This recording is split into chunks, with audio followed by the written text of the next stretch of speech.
Xavier poked us. I received a lot of stamps. Looking at the address, it's from you?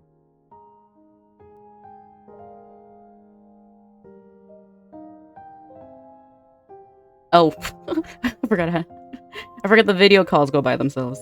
Yep, I did say I'd send you a postcard before I went on a business trip last week. But when I got there, none of the postcards stood out to me.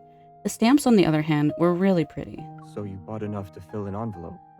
I just handled a bunch of stamps? They were all so nice, and I couldn't really choose. I just decided to send them all of them. I have to admit, it's my first time receiving stamps, and in this way too. It's quite refreshing. Xavier's so cute. Right? I knew you'd like it. You never know. These stamps may be worth a fortune in the future. But you tore off the selvage on all of them. What selvage? When you bought them, they should have been in one big sheet, right? The selvage is what's connected to the stamp. It has matching images of the stamps and inscriptions. Some of the special or commemorative stamps will have more exquisite selvage. Aww. MC. Those Have more value. They have to be intact? It's best to keep them intact if you're buying them for collection purposes. And if you're looking to sell them, then they'll have to be intact. You know, Xavier's voice is surprising pretty deep. I thought they were too big. I couldn't really fit them inside the envelope without folding them. But then I was afraid that it'd damage the stamps. We should have just given it to him, aren't we, neighbors? I'm sorry. What should we do? No need to apologize. Also, there's nothing we can do. There's a lot of letters we gotta write. It'll be at least another few hundred years before these stamps will be worth anything. But since they've lost their collection value, we shouldn't waste them. How do we do that? By giving them back to you. You're going to return the stamps to me? Not return them. I'll use them. I'll keep these stamps. And when I go on trips in the future, I'll use one for every postcard I send. He's just gonna leave us a lot? That's not as fun.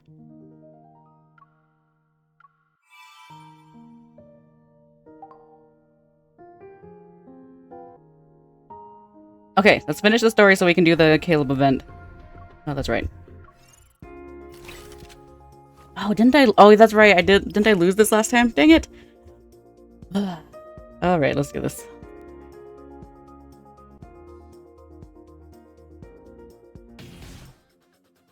Do my dailies. I haven't yet for today. It's nothing we can't handle. Oh, whoops. Ah. I know, I totally forgot yesterday. Roger. Let's see you dodge this. It's only got half its health left. You want to do a competition? Of course. Watch me. My turn. You can't hold on for much longer. Let's see. Requesting full suppression gunfire. Roger. I've locked onto the target. Copy that. Time to I don't really like using the guns. You won't escape. Caleb. Coming. There's a change in tactics. Requesting full suppression gunfire. Okay, we have 2 minutes to fight this thing. My turn.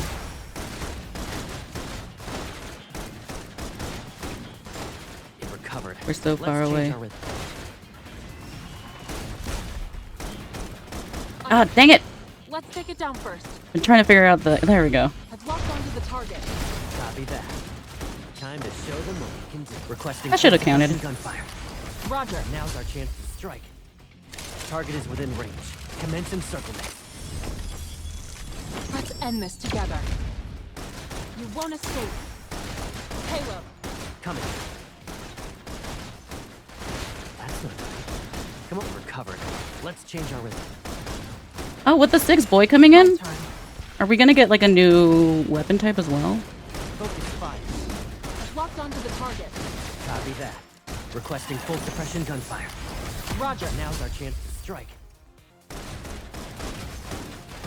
Eat this.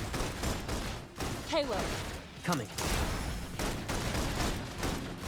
Recovered. Oh, you love the guns? The wands are my favorite weapon. Oh, dang it. I should have waited. There we go. I've locked onto the target. Copy that. Dang it, wasted. There we go. Requesting full suppression gunfire. Roger. Now's our chance to strike. Time to change our strategy. My turn. I'll show It recovered. Let's change our route. I've locked onto the target. Copy that. You can't break our connection. Holy crap. Requesting full suppression gunfire. Roger. Now's our chance to strike. Target is within range. Commence encirclement. Let's end this together. Caleb. Coming. My turn. Recovered. Let's change our route. I've locked onto the target. Copy that. Wait, 1 of 2? Let's see you dodge this. Okay, wait, we are way too Requesting underpowered. full suppression gunfire. Roger. Now's our chance. to Why is strike. it... Caleb. Coming.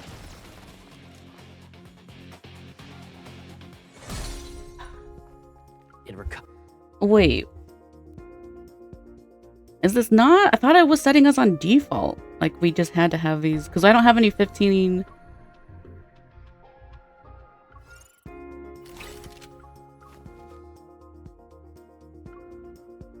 Yeah, isn't that letting me... We have to use this. But why are we so weak? Use auto battle? Wait, really?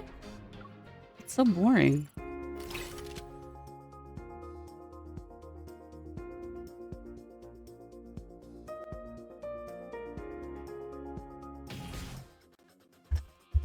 This is too easy. It looks tough. Requesting full suppression gunfire. Roger. I guess I'm just gonna sit here and watch.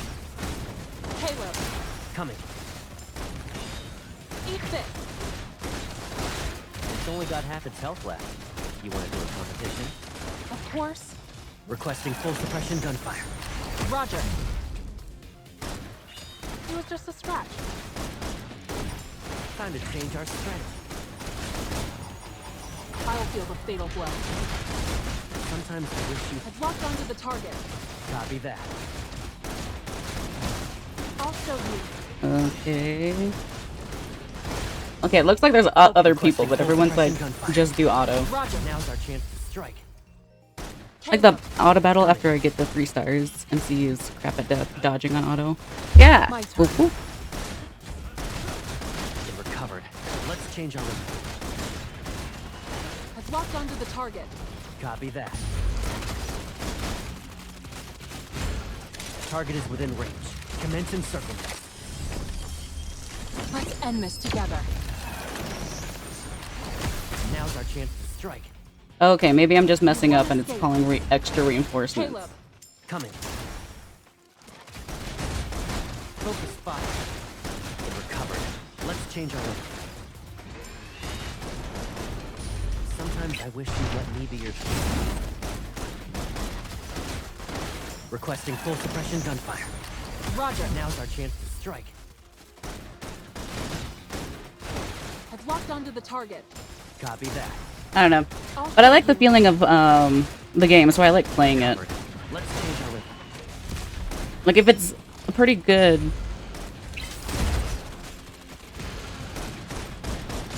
You If the combat's pretty good, I want to play it, you know? Roger. Now's our Even if I can't do it, I'd want to like try to beat it and stuff.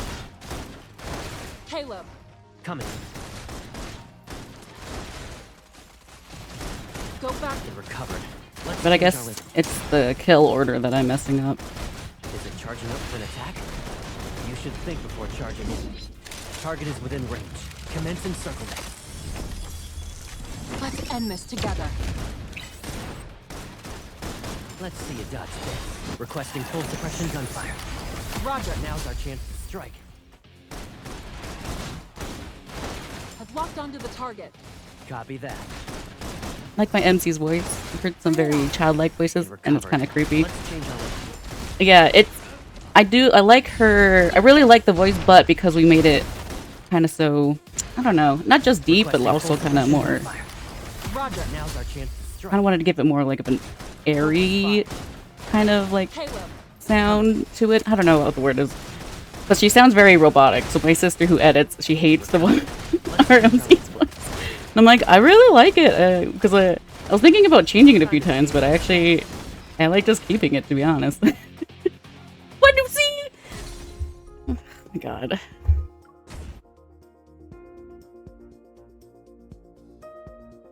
Okay, I'm gonna watch this YouTube video. Wait, did I just mess up because that thing summoned extra monsters or something? She sounds mature and fitting to be a love interest of the guys. I feel uncomfortable when people make MC sound like a child. Yeah, I agree, especially with like a lot of farming or like games where you can create your own character and then when you start playing the game, all the NPCs look way more mature and you're just your character is like looking like, oh wait, let me do my own. Requesting full suppression gunfire. Roger. Let's see you dodge this. My turn. Caleb. Coming. You can't break our connection. It's only got half its health left. Requesting full suppression gunfire. I'm just gonna kill this fucking thing. It can't hold on for much longer. Let's see who can land the finishing blow. Let's see you dodge this. There's a change in tactics. Cool. Eat this. Locked onto the target.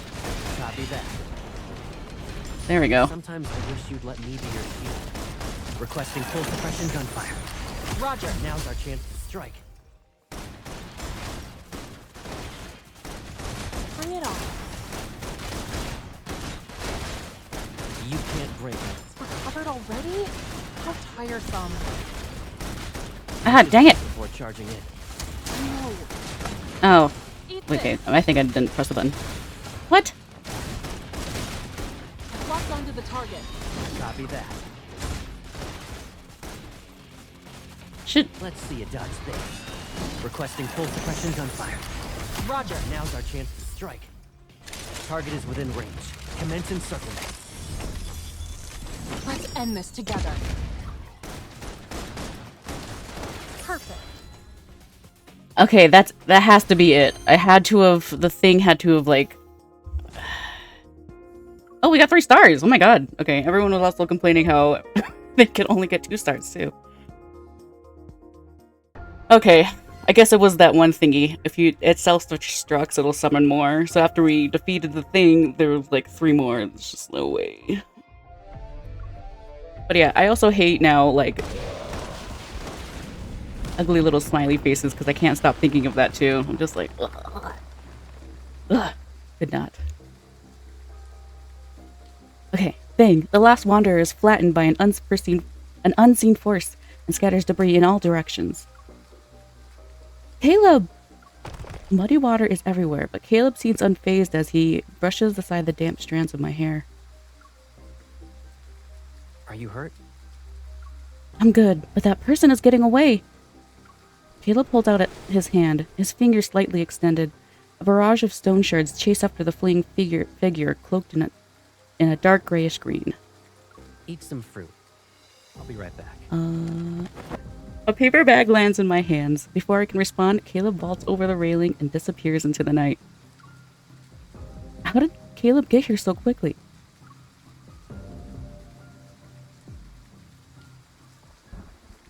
Perfect vessel, my ass. It doesn't even look as good as us unfinished products. Damn it!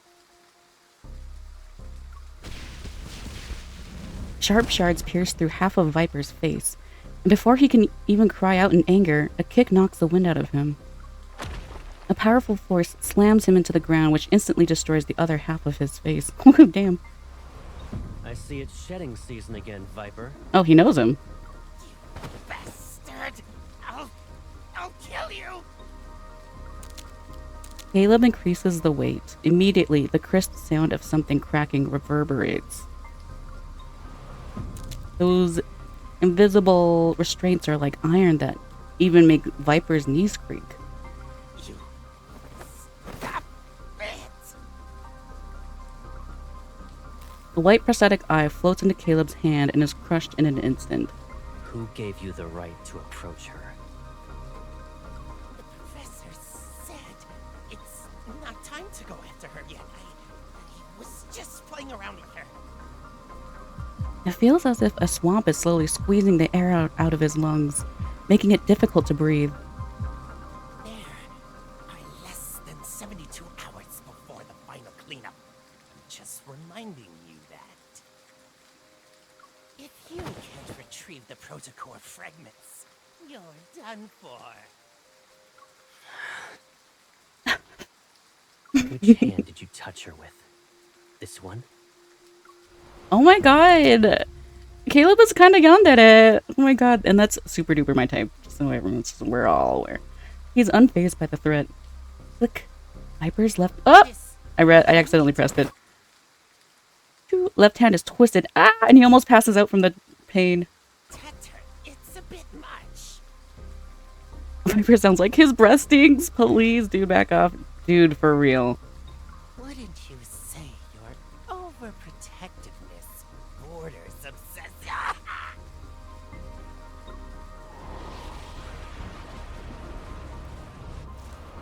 Raindrops are suddenly suspended in the air.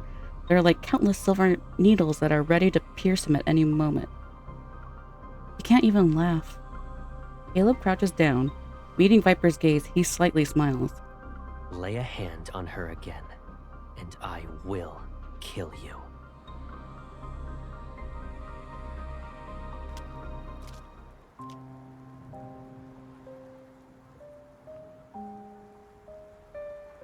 My apples. Unable to find Caleb, I have no choice but to retreat to the overpass. The soaked part of the paper bag I'm holding leaves a chaotic pattern on my hand that almost resembles a winding labyrinth. That person knew I had an ether core. Is he an assassin sent by Ever? Well, he wasn't planning to kill me. It seemed like he was testing his prey. Why are you standing here in the rain? 'Cause you left me here! An umbrella shields me as Caleb reappears. He frowns as he wipes away the water from my face. I had to protect these apples. Caleb, are you okay? I'm fine, but I lost track of him. Here, we'll gently caress. Having checked Caleb's hand over and over again, my anxiety only dissipates when I confirm he's unharmed. Oh, that's what we were doing? It's okay. I got some of the parts he dropped. I'll take them back to the data analysis. Hopefully, there will be something to learn. We'll talk about it later. Let's go home. He takes off his coat and drapes it over my head. With his arm around my shoulders, his warmth quickly envelops me. Give me a heads up next time you go out. I can't help but worry about you when you're all alone.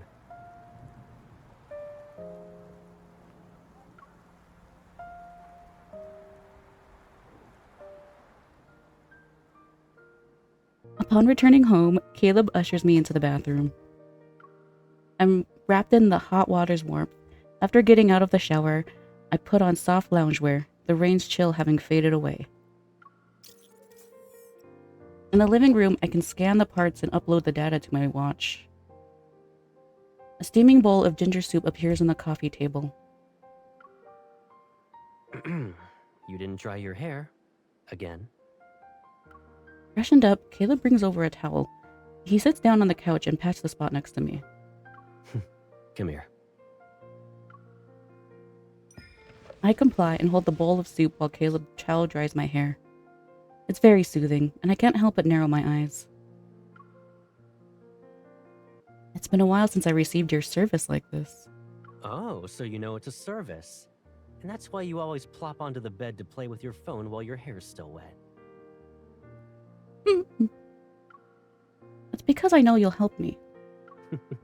Okay, Pipsqueak.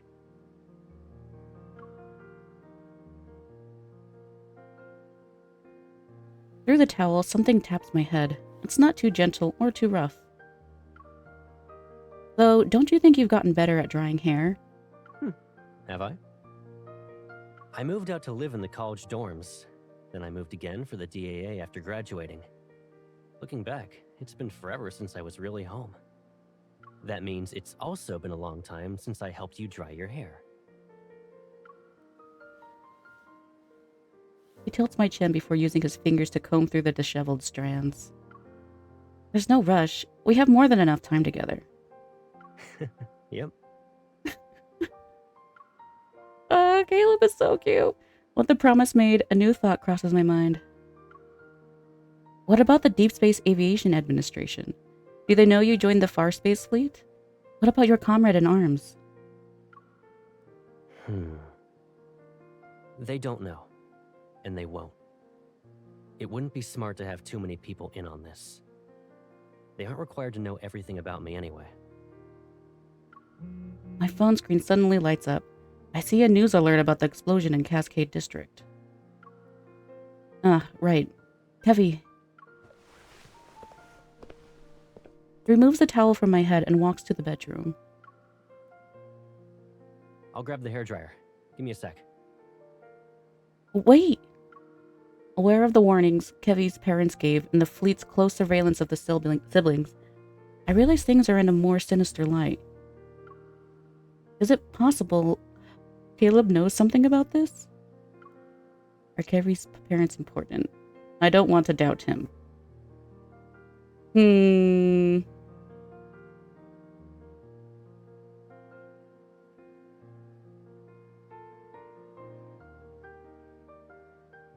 I don't want to doubt him. Let's just go along with it, That's fine. His yandere is so bad, He stops in his tracks and turns to look at me. Yet the question I want to ask is stuck in my throat. My words are impossible to voice. This is Caleb we're talking about. Regardless of the situation, I can't doubt him unless I have a good reason to. Besides, he can read me like a book. If I can't get information from him and he sees right through me, what happens after won't be good. It's nothing. I just wanted to tell you to hurry up. My hair is going to air dry at this rate. Caleb leans down and his fingers brush against my temple. Some of the water trickles down my face. Considering how your hair is still dripping, yeah, I should be quick about it. Maybe I'll cook some kanji first. Ooh, I wouldn't say no. As I watch Caleb walk away, a sense of guilt creeps over me like an evening mist.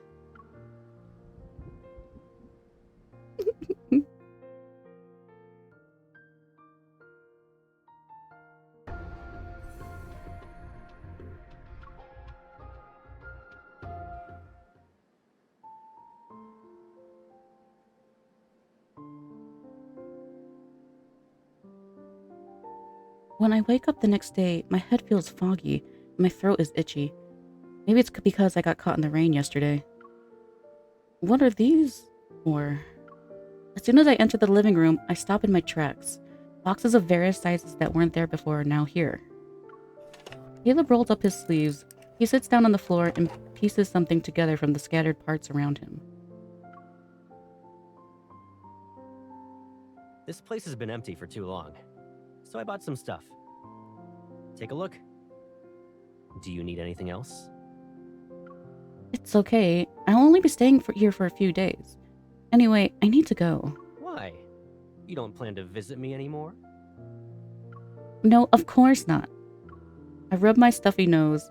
Content, Caleb smiles, wipes his hand, and gives the assembled robot a pat on the head. The little robot screen forms a smile as its movements produce a series of clink When you're on clanks. the bed and glued to your phone, it can bring you snacks and drinks. Sure. The warmth in Caleb's smile makes me feel even more guilty. Oh, he's gonna use it to watch me. I'm sorry. If the fleet is just trying to protect Kevy, then I'll make it up to you once he's safe. I promise. I sit next to him and attempt to mask my nervousness with a pleading look. Caleb, I agreed to have dinner and watch a movie with some classmates in Skyhaven tonight. Can you give me a ride? It's not that far. You can take me there since your plane can just zoom. Kevy agreed to meet at midnight, but after careful consideration, I decided to head out early to avoid any problems. I made that suggestion to Caleb so he wouldn't overthink things. You shouldn't go out. I can tell you're coming down with a cold based on your voice alone. Focus on resting today, so you can recover.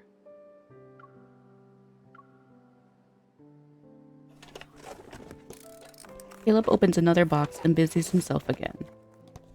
There's a weird energy fluctuation in the Deepspace tunnel.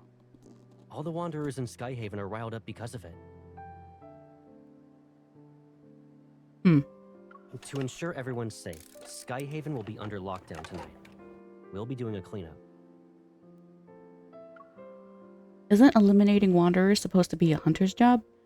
What kind of threat could possibly warrant a large-scale response from the fleet? Doesn't matter. Since the fleet is in charge of Skyhaven, safety is our highest priority. He pauses and looks up.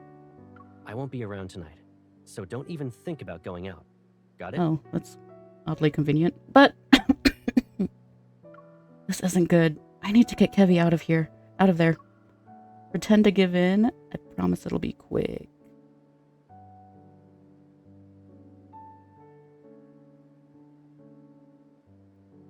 I don't know. The choices haven't super mattered so far, right? But yeah, let's just be open with Caleb. What if I have an emergency and need to go out? You can't. Okay, you're right. This is important to me. Caleb, it'll only be a few minutes at best. Except nothing's more important than your safety. He gives me a worn smile and rests his hand on my head. Please, stay here. I can't do any more than this. Caleb's eyes are so pretty. He responds with a smile. It's the same one I've always seen, but his gaze is a little too cheerful. He's hiding something. Caleb, be honest with me. Is the cleanup tonight related to the explosion? You're overthinking it. He looks away and pretends to study the sketch. I grab his chin, forcing him to look at me. You're lying. Yeah, Caleb's a bad What liar. about you, then? But we just told you the truth. We were gonna go out. Oh my god. Oh my god. Caleb looks at you with his side eyes. Hot. Yes. Caleb, full eye contact. Caleb is too much. He calmly grabs my right hand and reveals the gun I had put on my waist. Oh, I thought he handcuffed us. Why do you need a gun at a friendly get-together? That's because I am worried about encountering a wanderer. His grip on my wrist tightens. Don't forget about the ether core in your body. You're not a normal hunter. And the whole explosion incident is complicated. One wrong move, and you'll be trapped here forever. The fleet isn't just here to investigate the explosion, right? Are you hiding something? In the tense silence, the small auto is oblivious as it continues making noise. For what seemed like an eternity, he suddenly lets go. Sorry. Do you remember what I said? Leave it to me. I won't break my promise to you.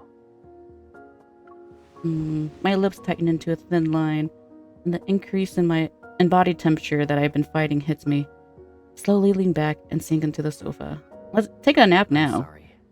I shouldn't have upset you. So then we can, if we feel a little bit better, we can break out of here. Caleb kneels. He takes my wrist that he had grasped earlier and massages it with his thumb.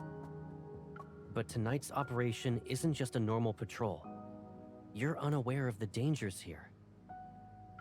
His earnest gaze follows mine when I try to look away. For some reason, this version of Caleb feels like a stranger. You really mean it? Cross my heart. Man, I'm always a sucker for a pinky promise. You made a promise to me. Don't forget about it. These guys and the determination to keep their promises. I know, and then always something weird happens. It's like, see? You should have just been open from the beginning. As the day draws to a close, I still haven't found an opportunity to leave. Hope the round-the-clock shuttle service won't be affected by the cleanup.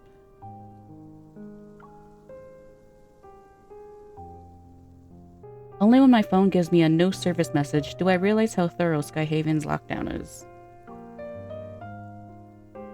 Outside, the darkness cloaks the scenery with the tree's shadow. When it's 11 p.m., I hear the faint creak of a door opening outside. After silently counting to 30, I quietly get out of bed and go to the living room. Whoop. Whoop. Wait, what? Oh, there we go.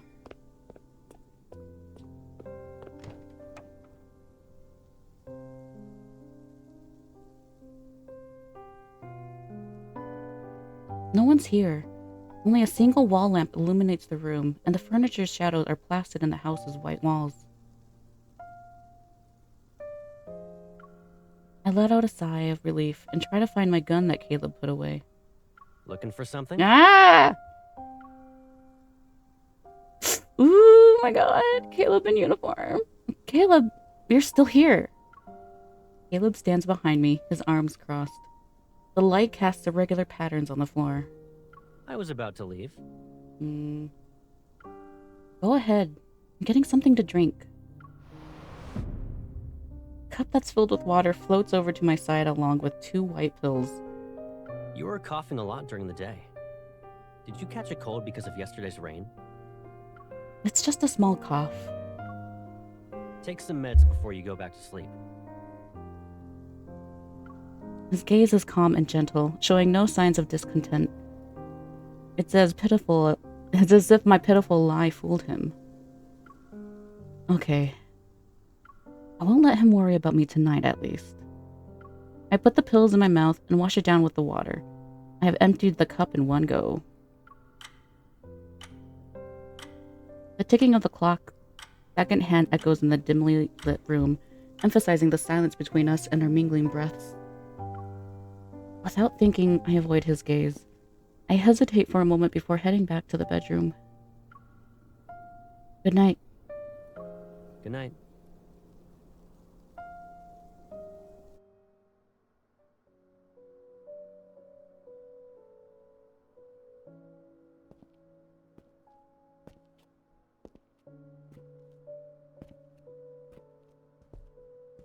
Oh, is that us? We looked weird at that from that angle. Hey.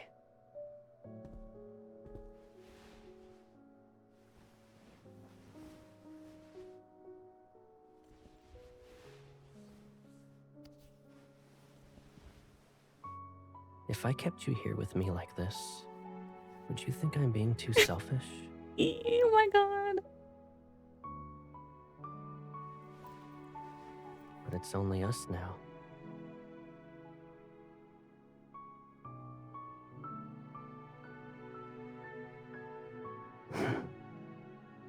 Let's say I had noticed these threats that were lurking around you earlier.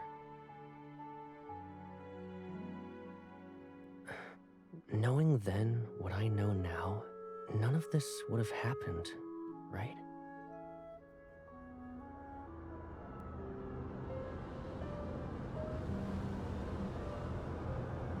The hell? Is he being abducted? What? Cleanup operation?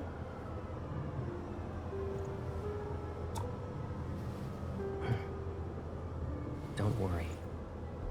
This nightmare will come to an end. I promise.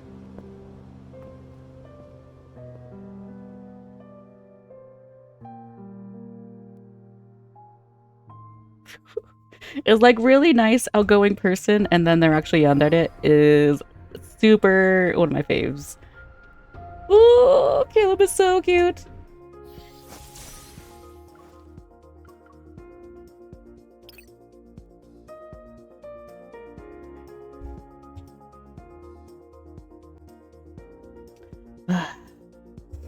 I kind of want to buy The battlefield is ever changing.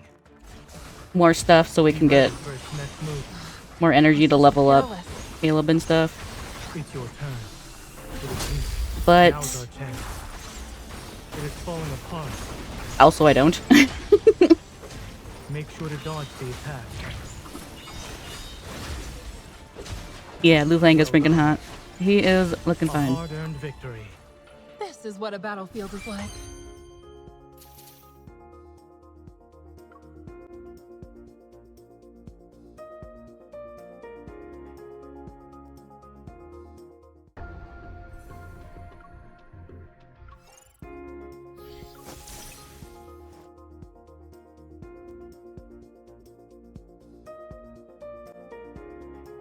Besides, you have to spend money to get MC's outfit to match, right?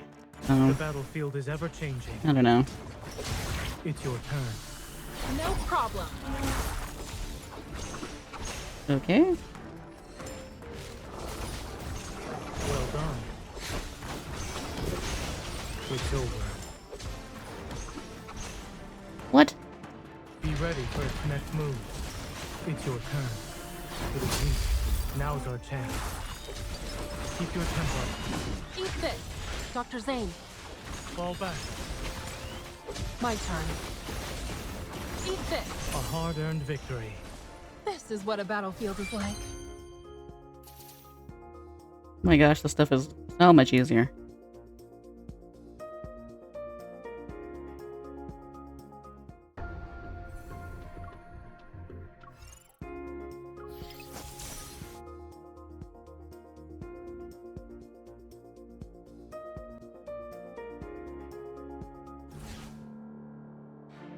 The battlefield is ever changing.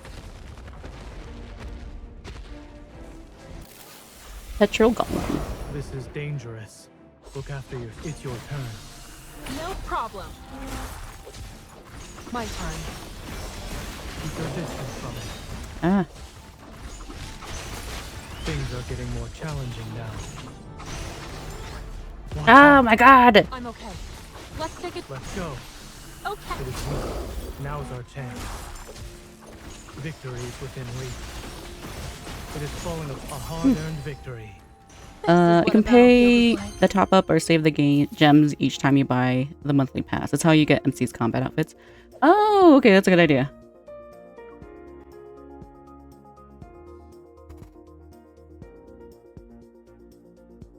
Because all of the event skins for MC is pretty cute.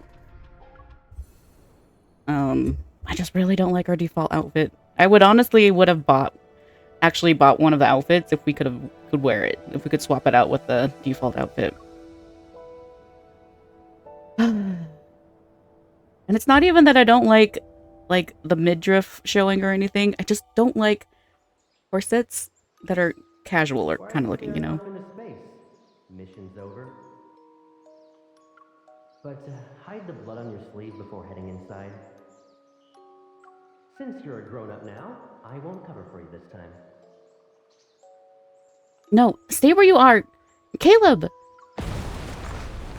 Oh.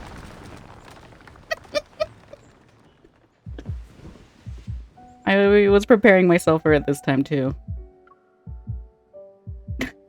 Just can't, the fire effect is so wild. I think it would have been better if they just faded to black or white or something, you know? And then just showed a burnt building. I don't know, just the fire dot gif is it's so much. I opened my eyes only to be greeted by warm sunlight on my face. It casts a dazzling hazy halo. Oh no, wait, what happened to Kevy? My vision slowly clears. All I see is the snow white ceiling above. It was all just a dream. Oh wait, is this still Caleb's place? I thought it was different. It's cute. It's got little pink headphones. Oh my god. Did he do this for us? It's all cute. And there's flowers and stuff. I sigh, rubbing my pounding temples. I feel drained. My body is heavy. Last night, I was supposed to act like I was sleeping, but somehow I got dizzy and actually slept. Random thoughts raced through my mind, and I grabbed my phone. We did take those pills, so... The screen shows I had missed many calls. All of them are from Zane. Ooh! The hospital can't reach his guardians, which could be a problem. I'll have everything arranged by tomorrow night at the latest. Is Kevy? Oh, that's right. Oh my god, I can't believe I forgot. We gave Kevy to Zane. Then I'll bring Kevy to you at that time. Oh no, Kevy! Okay, we didn't hand Kevy over. I dial his number, but the call never connects. I put on my slippers and rush to the door while texting Zane.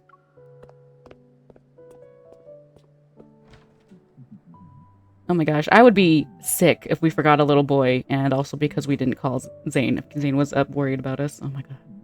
While we were there in the collectives of another yandere. As I opened the door, a barrage of loud news alerts burst forth as morning sunlight cast a gentle glow on the floor. I change and run into the living room, only to smack right into a solid chest. You're awake. So he left late last night, and then he's here. Oh, well, wait, we were sick. Caleb's emerged from the bathroom. Steam is still coming off his body. I hold my phone and step back, meeting his surprised gaze. That I know they have a skin for him after just taking a shower. This is robbery right now. I feel my heart pounding in my chest. When did you get back? Around the crack of dawn. He casually dries his hair with a towel and walks to the dining table. He grabs a piece of toast. Why are you in a rush to leave? I come to my senses, scrambling for a decent excuse. Oh, something came up. I won't be back in time for lunch. You need a ride? No, I'll be back before the sun sets.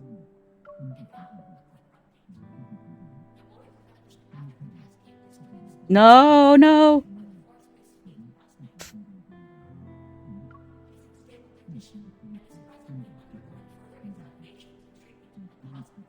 Oh no. Oh wait, he's at the hospital. Okay, that's not so bad. Is he at like a public hospital, or is this like he's in a medical center in the fleet?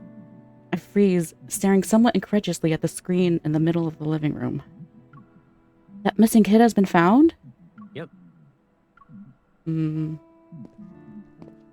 Maybe I'm being too suspicious, because the game wants us to be a bit suspicious, and I feel like I'm going over the top here. Because the boys haven't been conniving to us yet, and I honestly wouldn't hate it if Caleb is, you know? I just think that'd be kind of cute. Like, it'd be a fun storyline. He takes a bite of his toast as he approaches me. Oh, you know what? That's kind of not true. Silas was, but he only would say that. He actually didn't really... He was always doing the opposite of what he was saying to us, you know? So yeah, it would be cool if Caleb was the opposite of Silas. Saying he's being nice, but then doing something secret behind us. He places one hand on the back of the couch, his eyes looking over the news. During last night's operation, they found him in a small garden, not far from the blockade. Oh, and he was holding a fragment of what appeared to be an ether core. He's okay, and the fleet's currently holding onto that shard. If you're really worried, I'll keep a closer eye on his medical updates for you. We have an insider for that. I see. Technically speaking, I should have felt relieved that Caleb found him. But there's this weird tension in the air still, weighing down on my heart like a dark cloud. Once Kevy's condition stabilizes, they should allow visitors, right? I want to see him. Sure thing, Pipsqueak. But why the long face? Caleb used to be against me getting involved in anything related to the explosion. Yet he's suddenly cool with it. If this whole thing really was just an accident, a series of coincidences, then I should feel okay about it. I'm worried about him. The question I still want to ask remains in my mouth. I take a deep breath to calm myself and notice the faint scent of something metallic. Blood? Almost drowned out by the fragrance of his shower gel, it reminds me of blood. I grab his hand. What? Did you get into a fight during last night's cleanup? Are you hurt anywhere? I'm A-okay. Not if I can smell it. I thoroughly check his hands to ensure there are no injuries. Really, I'm fine. But... All of a sudden, a cold hand touches my forehead. He's looks cold. like your fever's gone. Oh, because... No, we're cool. Because we don't have a fever. And he just came out of the shower. Why is his hands cold? I had a fever? Yeah. As soon as I got back, I heard you calling out to me in your sleep. Oh. So I figured I'd make sure you were doing okay. Was it a nightmare or something? It's nothing. Maybe it's because I've been pushing myself too hard lately. Or maybe it was the nightmare from this morning. Either way, I feel anxious. We did have a nightmare, though. I don't know why we don't just tell him. I glance at Caleb, who's grabbing a jacket. He nudges my shoulder to direct me elsewhere. Why don't you wash up first? I didn't get a chance to take you somewhere yesterday. Do you want to go out today? I hesitate. Before I can nod, his phone vibrates. It's me. What happened? Nah, you became negatively aware of Caleb after the Kevy incident? Okay. What's going on? The voice on the other end of the call wipes the smile off Caleb's face. His brows furrow. All right.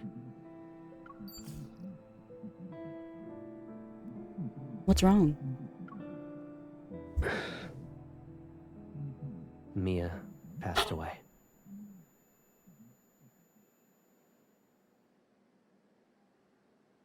What? In that moment, silence extends and wraps around my ears. Sunlight hits the ground, but its chill creeps up like vines and steals my breath.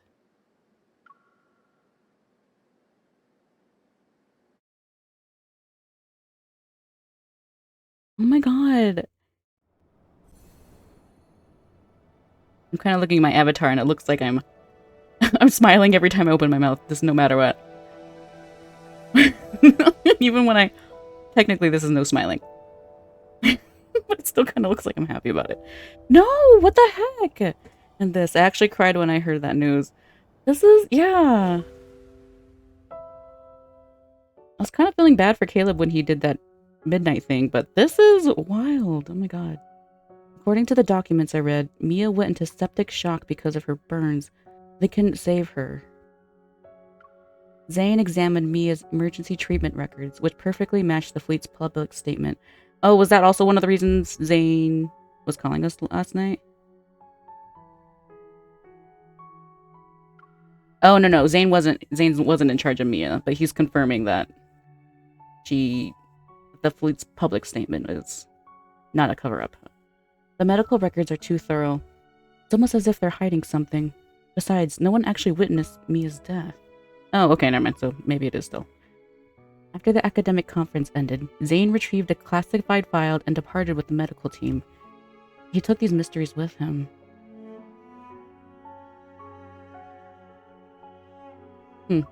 Once he confirmed my safety, he didn't ask any more questions. As for Kevy, whoever went to such lengths to find him clearly wants him alive. For now, at least. Oh! Don't be too hard on yourself. Oh, that's so sad.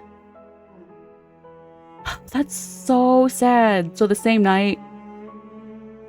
So sad. But the story doesn't end there. The remains of the siblings' parents were found aboard the small vessel Joseph had taken, which further proves his involvement. The Deepspace fleet stepped in to address public concerns and quickly arranged an adoptive family for Kevy. He's all alone. And he doesn't have the shard anymore. That was like the last things from his parents, too. Oh my god, and Lucia. Did we give him Lucia, the dog? Oh my god, this is awful. Everything progressed at an unnaturally rapid pace. Their flawless response is too perfect. It was like watching a chess game where every move had been planned in advance. Yeah, I'm wondering if Kevy wasn't gonna be found. If we didn't insist on it so much.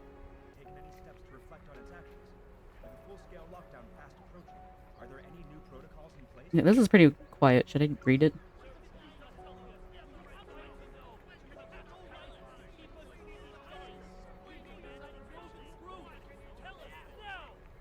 Beyond the barricade tape, reporters and photographers with cameras of all sizes gather together. Yet it's eerily calm in front of Mia's grave. When the funeral ends, the crowd disperses. Kevy stands alone by the tombstone. Oh my god. Fiddling with the black armband that continues to slide down. His face is smooth and boyish. There are neither crystals nor grief. Heavy, are you okay? Miss? Oh my god. He looks up at me, studying my expression before revealing a smile. Yeah, the professor has been very nice. I'm moving to a new place soon. The professor? Is he the one who adopted Kevy? I'm sorry. I planned to show up that night, but if I had found you sooner... It's okay. The fleet found me in the end. Oh my god, that has to be so terrifying. He speaks before I can continue, his expression almost devoid of emotion. He's composed. Oh damn, he's going through shock. Or that or the fleet put him through something. But I thought you said you didn't want to go with the fleet. Something's still off. Heavy managed to avoid being detected even when they did thorough searches. The fleet didn't find him right until... Don't worry, miss. I'll be okay in my new home. I'll miss my sister. He speaks as if he's stating a fact. And why would a person be sad about something that already became a fact? As if I'm the one who's not quite ready to face reality yet. I push down the sadness bubbling inside me and give him Lucia, who's been cleaned. Here's the plushie Mia left behind. It should stay with its owner. Heavy frowns. He glances at the photo on the tombstone surrounded by flowers and toys, as if trying to figure out who the person is. I don't like toys. But because it's from you, I'll take it.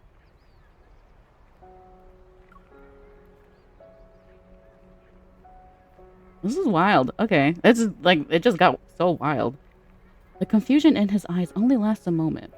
When he looks up again, he has that serene smile on his face. I feel like the story in here just got like really different / really good. Like I loved Silas's thing, but that was just hanging out with Silas. It was a little kind of fast-paced and a little, well, not really convoluted, but just was like, you know.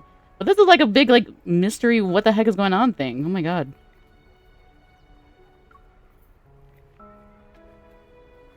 Did I read that? I don't remember. After Kevy heads off with his new family, I stay where I am, and then I hear a familiar voice behind me. Ooh. What? Excuse me, sir? Caleb tips his hat and sets down a fresh bouquet by Mia's grave. Oh, okay, that's fine, if you're gonna come back. I'm sorry. Some fleet business got in the way. It's okay. As your adjutant, it's normal for me to represent you when needed. For a long time, we stand there, silently observing the bright smile on the tombstone. How's Kevy doing? Weird. He's doing almost too great to be true. Maybe the kid's just putting up a front. So, he hasn't really come to terms with his family and sister being gone from this world. That can't be right. The doubt echoing in my mind almost escapes my lips. I slowly close my eyes and calm down. In less than 2 days, Kevy's condition completely changed from what I saw that night. This must be the fleet's doing. It seems an unseen force pushed for the rapid completion of Mia's funeral and Kevy's adoption. Does this mean Caleb knows what's really going on? Many adults struggle with tragedies such as these. I can only imagine what it's like for a child.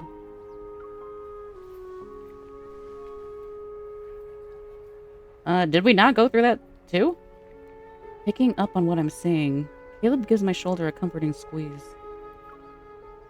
Or do we have any memories from before we were adopted by Grandma? He looks like he wants to say more, but he just lowers his head. There's a bit of sadness in his eyes. Oh my god, wait, did Caleb go through something similar? Did he also lose his parents? Don't be too disheartened. Okay. Oh no, that would just kind of make sense, at least. If he isn't being a creep. Well, he's being kind of creep. if he isn't a major villain asshole, I think it would also make sense that he's not too broken up over Kevy, because if that's something he's experienced similarly, and he knows that Kevy's he's gonna just have to get through it. Nothing really you can do about it, right? Ever since the explosion, everything has been wrapped up too well. The wind pushes one of the toys near the tombstone. It rolls and stops at my feet. Caleb bends down to pick it up. He dusts it off, and his insignia gleams silver under the dim light. I play with the hem of my shirt and hold back the questions itching to escape my mouth. I've known Caleb for a long time. I shouldn't doubt him without any evidence. Let's go. We can relax somewhere else. Colonel? The communication device on Caleb's wrist vibrates. He grimaces. What is it? There's a large group of reporters outside. They're making a scene. I'll see what's going on. Yes, Colonel. Go ahead. I want to spend more time with Mia. Okay. I'll be right back. Caleb. As he's about to leave, I stop him. I want to ask something. I look into that familiar gaze.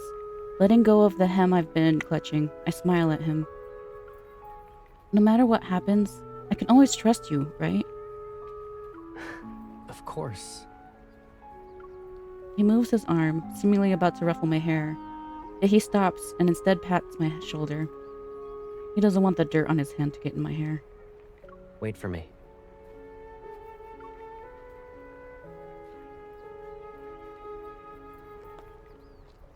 As more people leave, the cemetery quiets down. I go for a stroll, walking along the gravel path. I'm closer to the exit. But the question I couldn't bring myself to ask keeps flooding my mind. If the Far Space Fleet were the ones who caused the explosion, what could their motive be? How much does Caleb actually know? Is there some untold story to how he became part of the Far Space Fleet? Is it related to the ether core fragment? Is that why the fleet was desperate to get their hands on Kevy? But if it was just about the ether core fragment, they wouldn't have rescued him. Unless the kid has something more valuable. Whoa! Very interesting. A cool breeze interrupts my thoughts. I turn around and see a dark figure behind me. He leans against a tombstone, his tongue darting in and out like a snake. Cracks and blotches decorate his face. In this world, a lot of people want an ether core, but only a select few can handle its power without being devoured. And finding individuals like that is incredibly rare. Oh. You think Mia couldn't handle it, but Kevy could? It's you again. You're not even pretending to be surprised. Why are you here? To kill you, obviously. Oh. How lame. Yeah. Ignoring his bluff, I pull back my gun. Who are you? Are you one of Ever's assassins or just someone who's interested in the ether core? You managed to avoid the correct answer. Huh? He smirks, his expression showing no signs of being amiable. He holds out his hand to me. Let me introduce myself properly. I'm Caleb's friend. You can call me Viper. Seeing how I don't react, he shrugs and takes back his hand. Are you implying that what happened to Kevy was caused by his ability to use an ether core? Don't be too suspicious. Though, seeing you be manipulated like this is annoying. I'm here to lend a hand. I can understand that. MC's pretty dumb. Sometimes you're just like, you just give her something. Please move on. Don't you want to know I don't blame what him the with that. Fleet and Caleb are really up to? What makes you think I'll believe you? When I express my doubt, he's caught off guard. Fair point. Okay. Well, while we're talking, the faint hum of a car drifts from the cemetery and extends over the wall. I look in its direction. The rear window slowly goes down. Kevy waves at me, an iron fence between us. Oh wait, is it flying? Okay. I'm just thinking of a car just jumping over a wall. Okay. I can't discern who the person next to him is. It's probably his new guardian. What a lucky kid. Saved from the fate of being a normal person. It's better to dance to the tune of the strong than live a plain life. A pawn is still a pawn. But they have a chance to survive to the end of a large chess game. What have you done to him? Finally, you're asking the right question. To who? Caleb or Kevy? A hint of mockery flickers in those gray eyes that are fixed on me. Don't you care about him? Go and see for yourself. Without realizing it, I catch a small, shiny object that was hurtling toward me. I open my palm and see a uniquely shaped disc. Tomorrow afternoon, Cheel 7, 93rd Azure Way Road. What? Chell 7? See you later. That figure sways with the wind before instantly vanishing like mist. Wasn't he in like a ship thingy?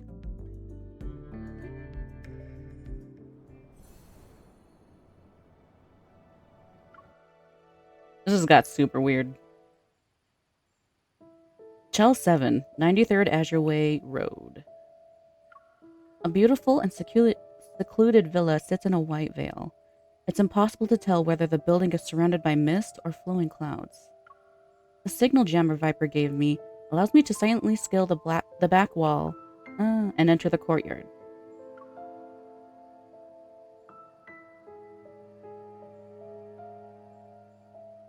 The tree's shadows cast diagonal. Excuse me. Dang it. The tree's shadows cast diagonal lines across the grass and meticulously trimmed shrubs. The wrought iron fence enclosing the entire space resembles a carefully crafted prison. What exactly does Viper want me to see? Walking around a tree's shadow, I notice a family figure standing in the center of a garden. Familiar figure. Yes, you're visiting me. He smiles, seemingly unperturbed by my sudden appearance. It's nice to see you again, Kevy. I respond with a grin that holds an equal amount of warmth to his smile. Is this your new home? Is everything okay? We just saw him a few hours ago, right? Is it a new day? The professor said I'd finish my coursework here. He thinks I'm talented, but I still have much to learn. Who's this professor? Who does he work for? As I move closer, I find that Kevy is holding a brightly colored bird in his hand. I found it in the garden. He pinches its talons and watches the small bird struggle. Okay, that's what I was gonna ask next. Like, is it just chilling with him? Like, what's going on? If I break its wings, it can stay here forever. It will die very quickly, though. Not if you take good care of it. The professor said if we damage the bird's neuromuscular system, it won't be able to fly, but it will believe it can. Okay, you can also just clip its wings. Slowly, it'll get used to its life on the ground. The bird will then forget that it's supposed to fly. A bone-chilling voice, tinged with childlike innocence, sends a shiver down my spine. Kevy, who is the professor? What's he like? I can't tell you. You're not my family. Neither is the professor. Family, huh? Do you remember Mia? After the fleet found you, did something happen? Can you tell me? My sister? She's dead. Oh, where'd the fog go? The professor said it's wrong to be sad. I shouldn't be sad. I'll have a lot of brothers and sisters, and I'll be strong. I've always believed when you lose a loved one, you're supposed to be sad. If it's about ether core people, then technically we would be siblings by the professor standard, right? But miss, I don't feel that way at all. Should I be sad? Do you feel anything? Kevy's fingers inadvertently relax, and the bird uses this opportunity to flap its wings and soar into the sky. He lowers his head, tears falling into his hand. Oh my god! Okay, good. He still does feel stuff. A confused expression appears on his face again. I touch his shoulder, ready to speak comforting words, but a faint mechanical noise catches my attention. System error. Attempting a second reboot. The primary personality is attacking the control program. Ah! Control program? That's wild. My gaze flickers to a thin metal bracelet on Kevy's wrist. It emits a faint blue light. No, no! It shouldn't be like this. Oh my god, that'd be creepy. Kevy, are you okay? Can you hear me? I said that weird. But no matter how many times I call his name, Kevy doesn't respond. He stands still. I shouldn't be...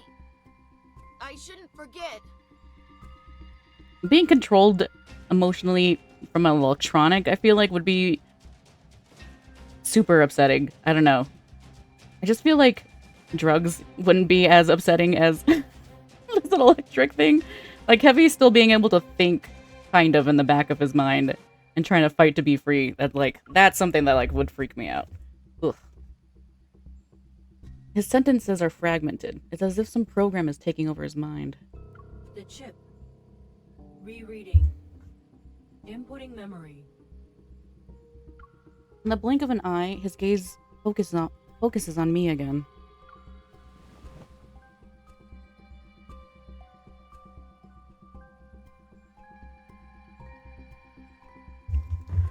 Before he can wipe away his tears, he smiles at me and slowly shakes off my hand on his shoulder. Miss, you're visiting me. That's good. Yeah, Kevy. It's time for you to go. The professor will be here soon. My chest tightens all of a sudden. Is this what Viper wanted me to witness? Did he want me to see Kevy being manipulated to the point where his memories are being rewritten? Could the fleet be behind this? Or maybe... someone's coming. As the sound of footsteps draw closer, I jump over the wall and hide in the bushes. Did something happen, Kevy? It's nothing. The bird just flew away. The composed, slightly exhausted voice speaks again. I see you're struggling to restrain the fragmented consciousness that isn't yours. Those memories, emotions, and feelings don't belong to you. Don't let them consume you. All of a sudden, the air goes still. Then... Was that girl, Mia, also part of your plan? Yeah! My heart races all of a sudden. Just beyond the wall, I hear Caleb's voice. She didn't show any signs of transformation. So why? You're overthinking it. For normal people like her, we don't need to get too attached.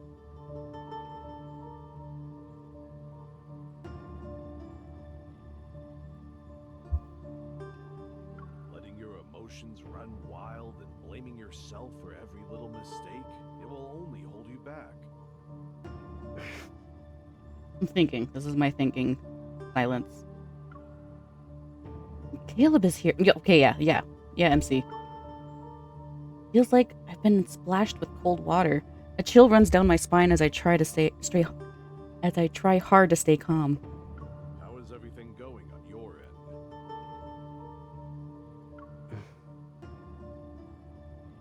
We'll soon be done with cleanup. As for the salvaging process, we'll pick up the pace. The plan will be starting again. You must ensure she doesn't interfere with it. Is Mia really dead? And then also, is Caleb like a double agent thingy? Because he did kill his lieutenant or something. So we know that there's like at least 2 factions within the fleet. It's just hard to figure out which side Caleb is on. Otherwise, I won't be able to keep this a secret for much longer. I also wonder if he's trying to trade MC, like trade these kids in for MC so that they don't go after the main character anymore, you know? She won't. A lot of theories jumbling around. Stepping outside the gate to the garden, Caleb senses something. He stops in his tracks and turns around.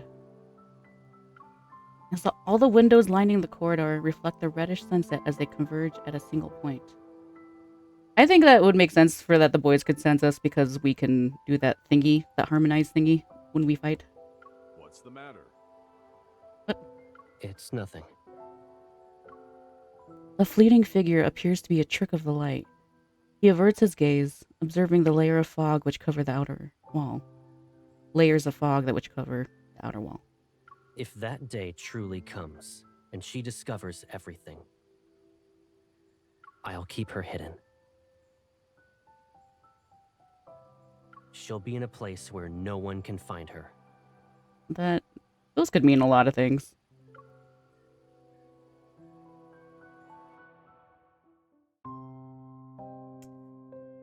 Despite my extended leave status, my urgent message doesn't raise any eyebrows among my colleagues in special operations. After requesting support regarding Kevy's condition, I also informed Captain Jenna of my deduction that the spatium core fragment had likely fallen into the Far Space Fleet's hands. In response, she repeatedly emphasizes Skyhaven's complex situation and would rather miss an opportunity than allow me to attempt a risky reacquisition mission. I promised multiple times not to act rashly. Soon enough, Andrew's search yielded preliminary results. Unsurprisingly, looking up Far Space Fleet and mind-controlled ships gave no results. That's it? That's what he was here to announce us? He found nothing? Of course, I understand. As I end the call, the clamor of traffic fills my ears. Whoops. Above me, interwoven orbital tracks gleam like flowing streams of stars. The bustling scenery around me feels surreal. The moment I stop focusing on work, all the thoughts I've been pushing down start to rise up. Caleb wasn't just aware of the Far Space Fleet's action. He also might have been involved in this scheme. Could his consistently vague whereabouts and highly classified cleanup be part of it? And what happened to the siblings was definitely not an accident, as the professor claimed. One thing's for certain, even if Mia's death was an accident, the fleet deliberately took Kevy. The fleet must be using some kind of chip to control Kevy and Joseph. They probably have goals that extend beyond obtaining ether core fragments. I lower my gaze and notice a metallic glint from my pocket. The necklace I had gifted Caleb still adorns my neck. Amidst the chaos these past few days, I forgot to return it. And in my coat's hidden pocket is a new stealth monitoring chip I brought from special operations, just in case. Forgive me, Caleb. After a few minutes, I finally pull out my phone and dial Caleb's number. I feel like I would be afraid to do that. I feel like, if anything, a fleet should be able to detect bugs. Ooh. Hi, Caleb. Hey. What's up? Nothing really. I just wanted to tell you my extended leave from the association is ending. I'll be heading back to Lincoln soon. Has the date already been set? No, I've been in Skyhaven for a couple of days and got caught up in all sorts of things. I haven't had the chance to probably spend time with you. When will you be free? Is right now good? Sure. I'm ready when you are. Do you have a place in mind? I look up. A nearby tower, the Aerospace Center, looms over me, its spire piercing the sky. Moonlight gently shines over it. It used to be Caleb's stomping ground back when he worked at the Deepspace Aviation Administration. The serene scene changes as holographic advertisements dance among the clouds. Head over to the Sunset Promenade on the Aerospace Center's outer ring to witness a Type La supernova thousands of light years away. I heard there's a supernova today. It's not every day we get to see that, right? Let's check it out. Meet me at the Sunset Promenade in an hour.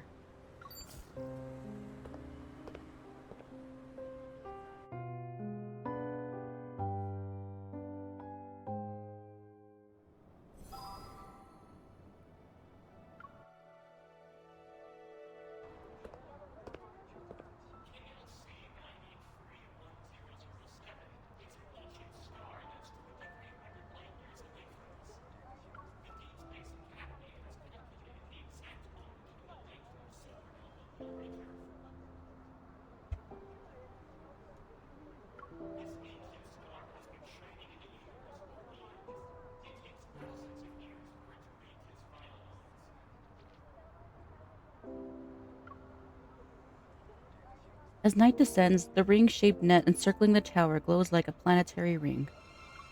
Amidst the flowing lights of neon signs and holograms, people eagerly discuss the upcoming supernova they'll witness.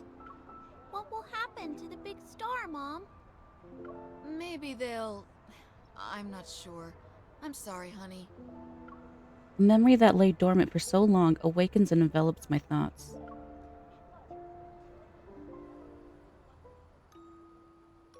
Caleb, you have another project? My science teacher wants us to build models. Everyone's either doing the solar system or a black hole. It's boring. Do you remember the supergiant Gran showed us? The one that's 2,300 light years away? Its supernova will be the one our generation has the best chance of witnessing firsthand. I want to see it. Oh, I remember. Didn't she also use it as an example? You said that no matter what difficulties we face in the future, you should protect me. It's like how a ring system protects its planet. Gran never said that, though. Are you just remembering what you want to hear again? But she did say it. Actually, Gran said that powerful stars are destroyed by forces from within. Meanwhile, fragile humans need to endure outside forces. We don't need to face the future alone, though. It's like how planets and their ring systems are born together. They'll also fade away together. I basically said that. Anyway, you have to help me finish this week's extra reading assignments.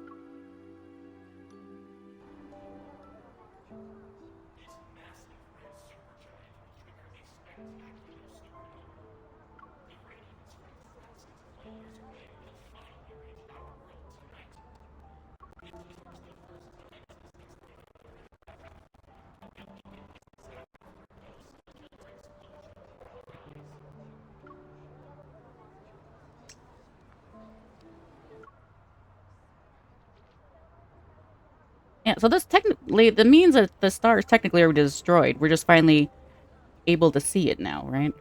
I come to my senses.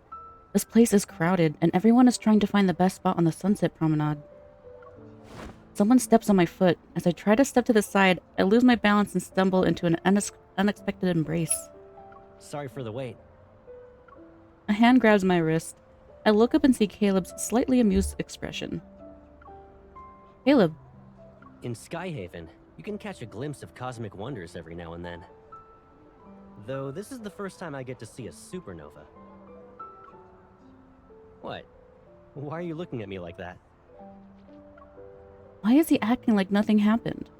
Why is it always so difficult to understand what he's thinking? Caleb grins and leans in. Where'd you go today? I just walked around. This place is packed. Hold on tight. Don't get lost, Pipsqueak. I'm not a little girl. Caleb, slow down. It's okay, MC. I'll enjoy Caleb for you. He grabs my hand and walks quickly. Yet his grip is firm. It reminds me of when we were in school. He always held my hand like this back then. Cute. For a moment, I'm stunned. I start to question if the voice I heard this afternoon is really his. How could Caleb change? No, he hasn't changed at all. If anything's different, it should not be him. As I watch him walk, a bizarre idea pops into my head for no reason. Is there something inside Caleb that's controlling him? Is it changing him? Oh. That literally just occurred to me right before that sentence. So, I can't believe that didn't occur to me earlier. On the edge of the viewing platform, Caleb discreetly moves to stand behind me. He acts like a shield from the bustling crowd. Below the glass floor, clouds ripple like waves while a hologram appears to start the countdown. We can see Skyhaven University's clock tower from here. And look at all those fighter jets over there. Is that the aerodrome for Airspace Academy? Yep. With exams on the horizon, I bet a bunch of my juniors are preparing themselves for some serious cramming. The last time I visited Skyhaven University was for your graduation. Time flies. It sure does. Do you regret it? Caleb leans on the railing, turns to me, and smiles. Regret what? Being admitted into Aerospace Academy and becoming those 1 in 10,000 deep space fighter pilots? I hesitate, unable to find the right words. You're on an entirely different path now. It wasn't one you chose in the beginning. Stuff changes all the time. It's fine. Oh, he changed his... Okay, his career path in college.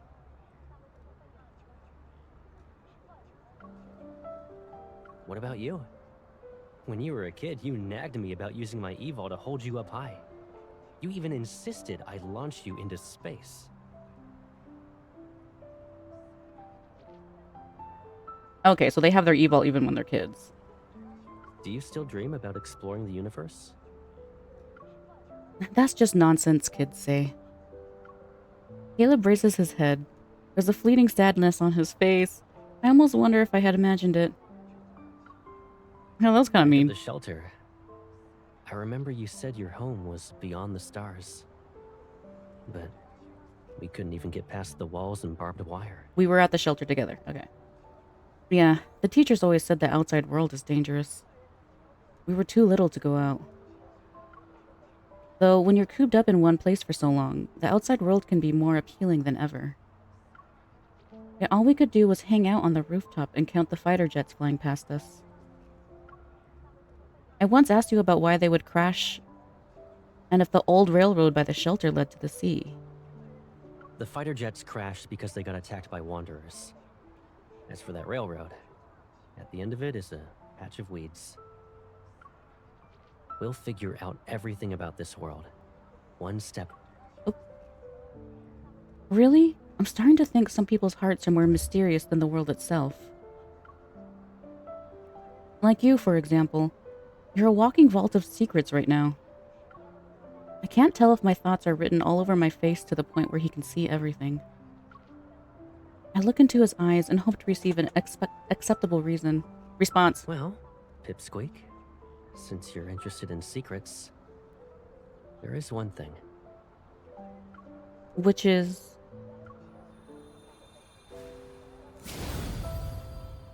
The noisy crowd suddenly falls silent, and dazzling lights fade into the night.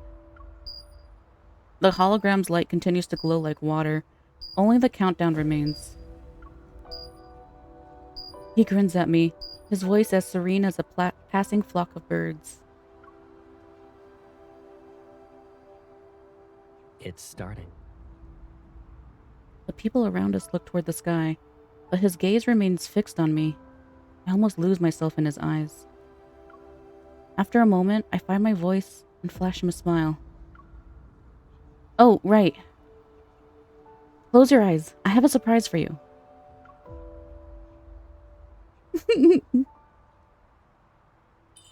I pull out the necklace from my pocket and put it around his neck. Who gives the same gift twice? Okay, but who lost a precious gift from others? If it disappears again, there won't be a next time. All right. I promise I won't lose it again.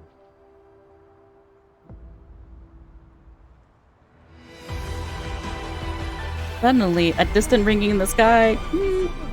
Look, that's gotta be the supernova. It's beautiful. We can't help but raise our heads. We gaze at the flames erupting from the thousands of light years. Although it dazzles from the farthest reaches of the universe, a single star has fallen apart. Spanning time and space, a foreboding sign emerges and enters our vision. Is it eyeball? Oh, okay. The electromagnetic radiation from the supernova will persist for some time. Oh, that's cool. Protect Skyhaven, a floating city powered by energy. Aerial shields have been activated above us. After we witness this brief brilliance, night descends into the cityscape once more. Tonight, Caleb will go out again. Why is he always going out to work in the middle of the night? According to him, Skyhaven's lockdown will be over soon, along with the cleanup. I say goodnight to him in advance. Then I enter my bedroom, draw the curtains, and force myself to close my eyes as I rest on the bed. What is he again? The colonel? The commander? Like, why is the commander getting graves? What the heck is going on?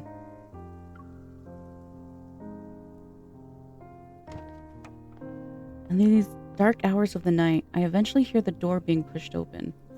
Ooh, the faint sound of footsteps draws closer. Realizing it's Caleb, I keep my breathing steady as I pretend to be asleep. A gentle touch lands on my forehead. Oh no, wait, we were pretending. That didn't happen. He's gone. Why did Caleb... My mind is in turmoil. I press my hand against my chest, trying to stop my heart from pounding too quickly, and slowly get up. I look out the window and see the night scenery. Then, taking a deep breath, I activate the tracking feature on my hunter's watch. Target is being tracked. It seems Caleb hasn't discovered the tracker embedded in his necklace. With all these complex leads, only Caleb can unravel these mysteries as he's burdened with countless secrets.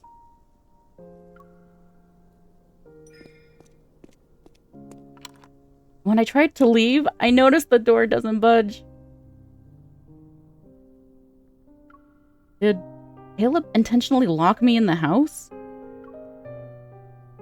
I raise my gun and aim at the lock. Without a second thought, I pull the trigger. Is there not a security system? Like, won't the robot wheel on me? I just feel like there's so many other ways to open a closed, locked door than gun.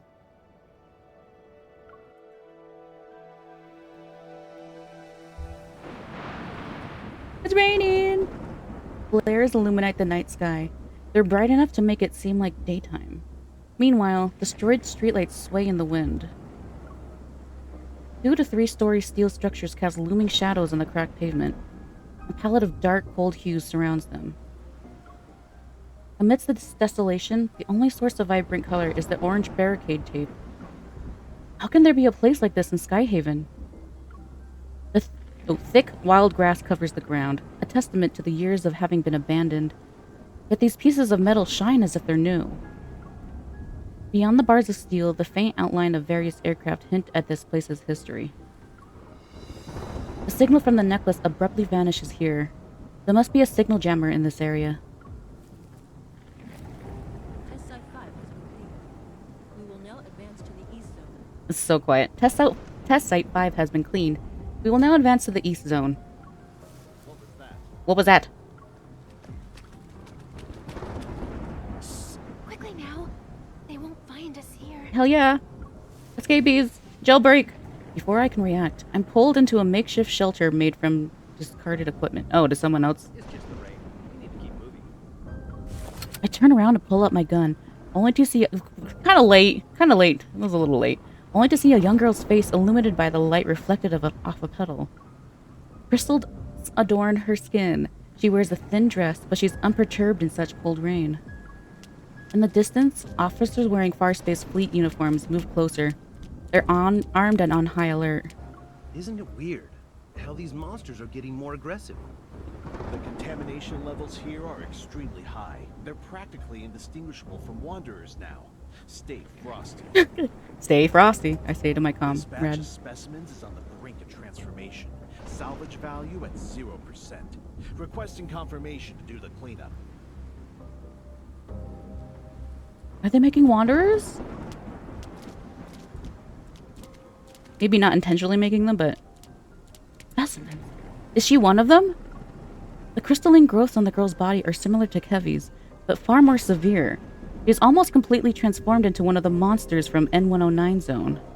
Hey, can you check if I'm still alive? Is my heart still beating? Urging me, the girl grabs my hand and presses it to her chest. I look down. A fist-sized cavity covered in crystals is in her chest. Within it, a large crystal pulsates and eerily glows in the place where her heart should be. What happened to you? Her skin, drained of all its color as she stands in the rain, betrays the weight of her memories as she cowers. As I was dying, someone whisked me away from the ward and took off the white cloth on my face. They made a promise. After one experiment, I could live again. Who wouldn't want that? As she speaks, the crystals creep further up her neck. Yet she appears oblivious to them. It's a shame. If I passed the test, I could have been the professor's daughter. Curling up into a ball, she hides her face and muffles her sobs. The rain covers her anguish. The professor. He's the one who took Kevy in under the pretense of adoption. Professor, who gave us a second chance at life. He's our father.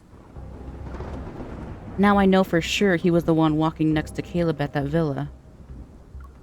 He's definitely involved in this experiment, and he must have something to do with the Far Space fleet. The lockdown and cleanup are just a cover. The fleet's true targets are these. Power. It's warm. And you smell really nice. Well, thank you. Lightning splits the night sky, casting light on this narrow space. She stops sobbing. The girl raises her head, and I see her tear-streaked face. Click. The crystals fall. Those dark eyes are consumed. There are only empty eye sockets reminiscent of eye holes in a mask. But they... Oh, consumed, okay. Can I eat you? After your dinner. She seemed to lose consciousness. But then her cold fingers grabbed my wrist. Your strength. Give it to me. Sensing her abnormal strength, I swiftly pull back. I use the momentum to throw the girl off balance and force her to fall to her knees. Raindrops trickle down her temple. Her skin is like a human's. I hesitate for a second before reaching for my gun. That single moment costs me, and a sharp pain shoots up from my knee. The crystalline spikes protruding from her shoulders pierce my left leg. My blood mixes with the rain. I said, you should let me eat you. It's as if a silent signal has been given. Several figures emerge from the shadows and stagger toward me. Black crystals have almost engulfed every part of their bodies. They're barely recognizable as humans from their outlines. The crackling sound of burning flesh resounds in my ears again. Their silhouettes blur with the ones I remember from the N109 zone. No, those things are already here.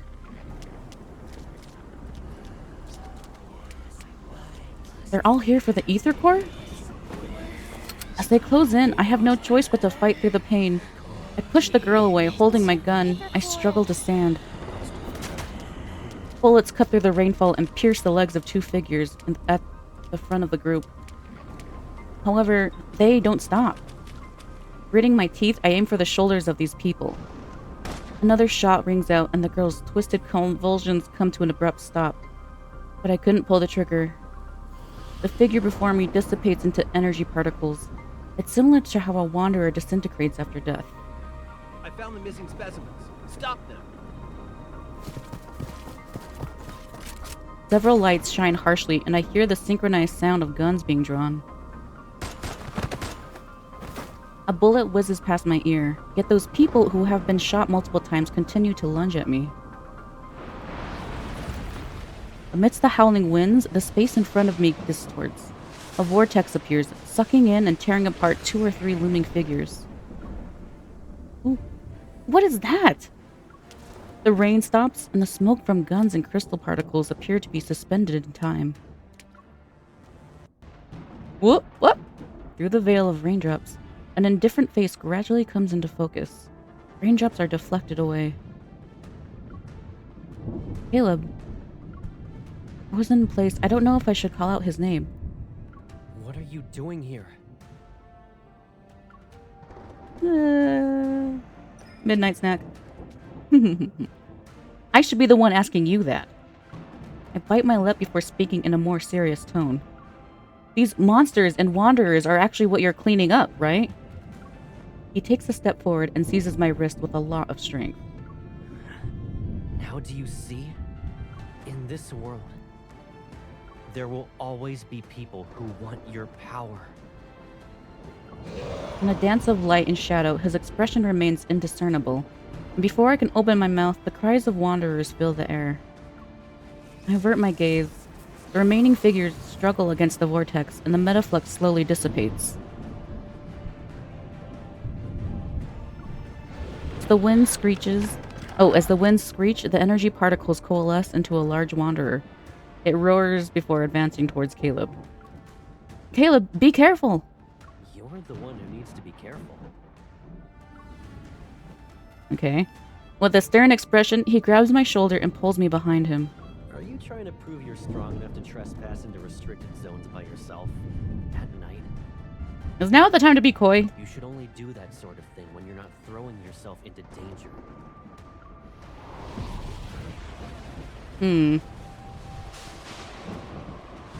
Are we gonna fight? Ooh, level up. Oh my god, we gonna fight with Commander Zane.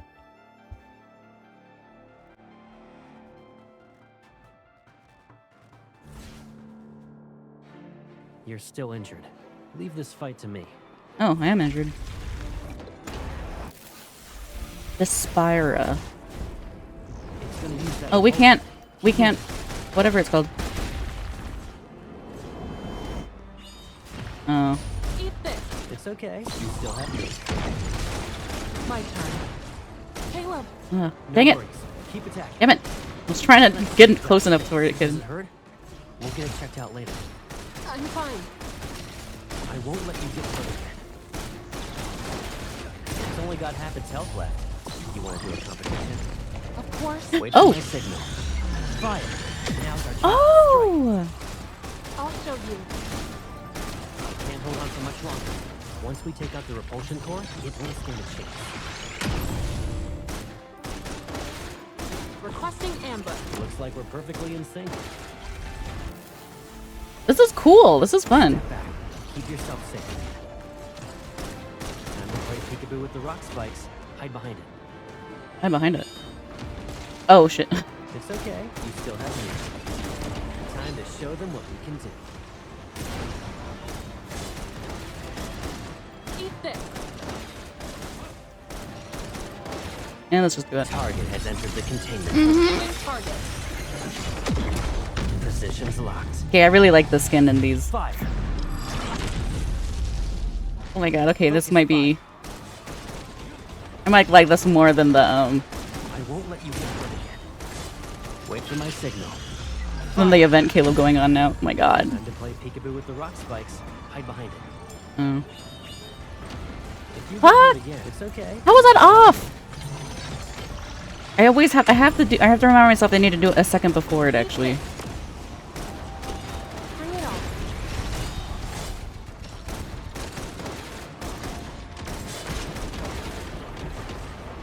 Requesting ambush. Request approved. peekaboo with the rock spikes. Hide behind it. There we go. It's okay. You still have me. You.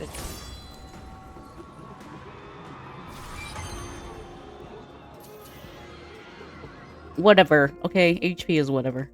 Hitting the button is not my thing. I want that one so bad. The fleet ship cruises smoothly in the sky as it's currently on autopilot. It resembles a colossal beast lurking in the night. Outside the porthole, an endless stream of stars flickers like a shimmering wave of light. In the aircraft cabin... Okay, that was not the most pleasant sound. Caleb puts me on the bed. Retrieving a first aid kit, he sets it down and carefully removes the bloody fabric from my knee. Under the harsh light, blood continues to flow. His gloves are dyed a bright crimson. I look away. Does it hurt? Are you mad at me? No. As I hear him take out the medicine and equipment, I start to turn around, but then his hand covers my eyes. A fine needle pricks my skin and the searing pain instantly dissipates. Caleb. I raise my head and look into his eyes.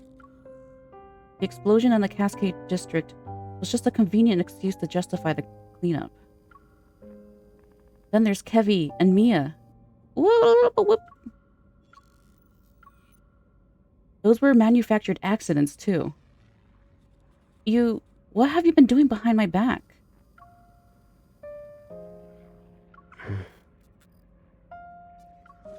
Caleb wipes away the blood from my knee and disposes of the syringe. He retrieves the surgical skin stapler. What do you think could have happened if I hadn't been there tonight? Look, the surgical skin stapler leaves behind a faint mark. I can't bear going through the same pain again. Or do you want me to re-experience that loneliness because I left you? Huh? That's not... You shouldn't throw yourself into danger anymore. Besides, you left me.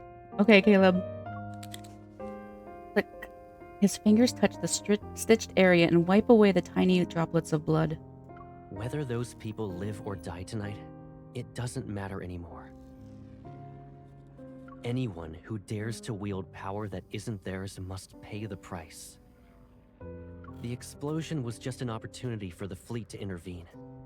You arrived in Skyhaven at the wrong time. Why didn't you tell me sooner? Would anything change? Would it even make a difference? Does he still not know that we're here specifically in Skyhaven to investigate? He sets down the surgical skin stapler and bandages my wound. Then he calmly meets my gaze. So you kept me in the dark to stop me from doing anything. Did you really think I wouldn't question such protection? Caleb remains silent. I lick my dry lips, suddenly tired of arguing with him. Fine. Once your fleet ship lands, I'll leave. No, you won't. Since you managed to escape once, we'll be going somewhere else. Huh? He lifts his hand and cups my cheek, yet his fingers are freezing cold. Oh, okay, so that was something that was weird. I will protect you. Until everything is resolved, I need to make sure you're safe and sound. Who did the Colonel bring back? Colonel. He is the Colonel. Who knows? But since he ordered us to take good care of her, she's probably not a nobody. With the mission over, Caleb takes me to the special care unit on the Far Space Fleet ship. I can't even step outside of it. The walls, white as snow, are adorned with all sorts of medical devices, their multicolored indicator lights dancing incessantly. I don't know his rationale or how exactly I'm being kept here, though I couldn't care less right now. Maybe she's also getting sent to Colonel. How is she? That line The delivery. medical examination is done. We're just waiting for the analysis.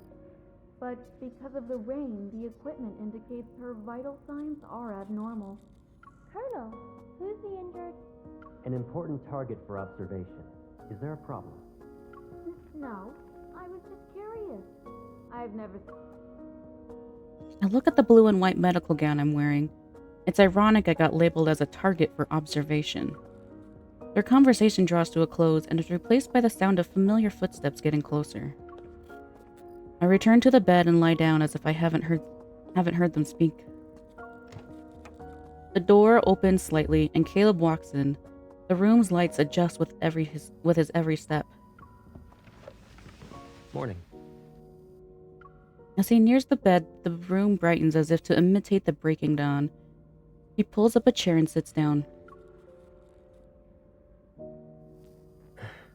How are you feeling?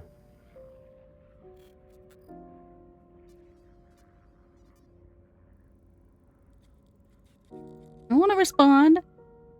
I'm okay. The colonel ordered people to take care of me. Who would dare to neglect me? While the crystalline shards have been removed from your wound, it can still be infected.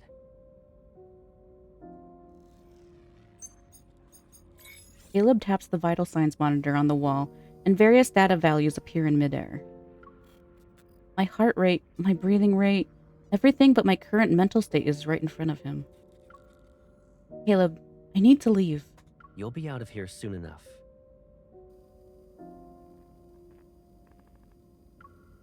He meets my gaze, his words seemingly admonishing me. When? Depends on when your vital signs return to normal. Since last night, I've heard the same response 3 times now. Question takes hold of me. It sends a shiver down my spine. Caleb. It's been a while since I said his name like that. Touch? Caleb's gaze finds mine. How long have we been in here? Yes? When you made me take cold medicine that night, it wasn't just because you were concerned about my health, right? You already figured out everything, right? Aren't I pathetic?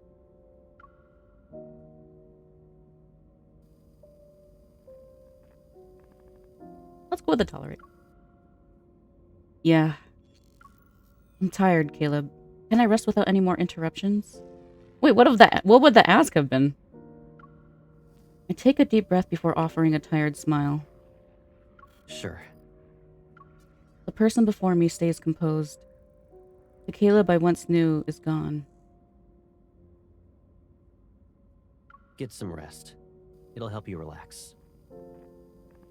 I'll check in on you later tonight.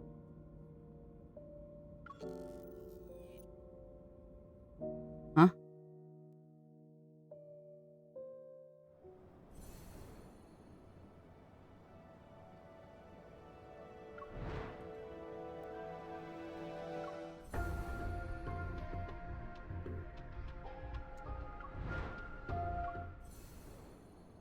Is this gonna wrap up? I hope it's not, like, rushed. Groggy, I open my eyes again. The world outside has already descended into darkness. A few lights twinkle like fireflies in the heavy mist.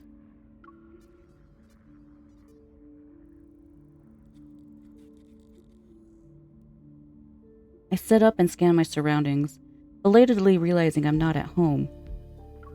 Everything that has led up to this moment feels like a surreal dream. The lights! I whip my head around and look out the window again. Ah! I can't clearly see what's outside, but in the mist are the outlines of tall buildings. Okay, I thought we were in space. Since Caleb wants to take me back to HQ, it seems the Farspace fleet ship has landed. It's a starship that spends most of its time in the sky and doesn't always touch the ground, so... Oh? What's wrong? Where does it hurt? I feel cold for some reason. My head is spinning. I can't see anything. Hold on. I'll call for the doctor. In one swift move, I pick up her limp body, place her on the bed, and tuck her in. Got him. Sorry.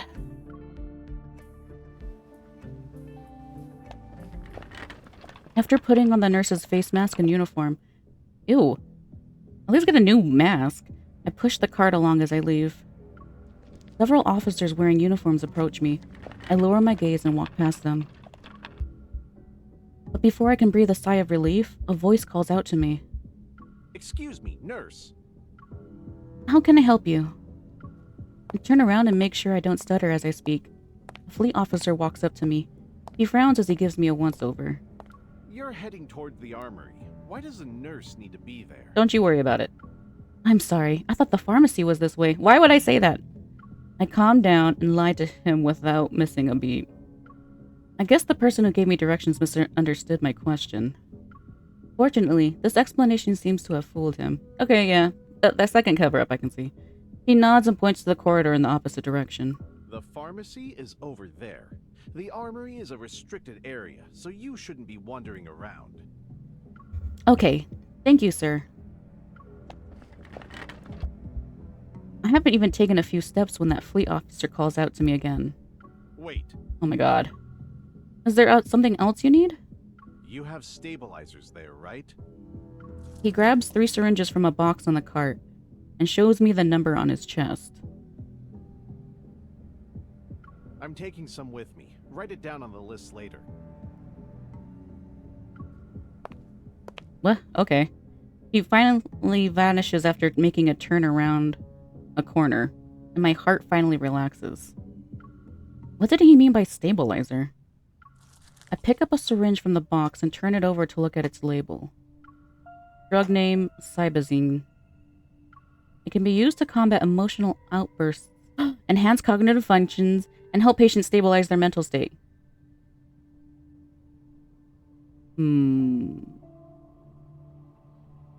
Stabilize or repress? Only those with Turing chips may use this. This drug should not be used daily. Why'd that guy take it? What's he gonna do with it? You planted a mind control device in me. It's that chip. The chip. Rereading. Inputting memory.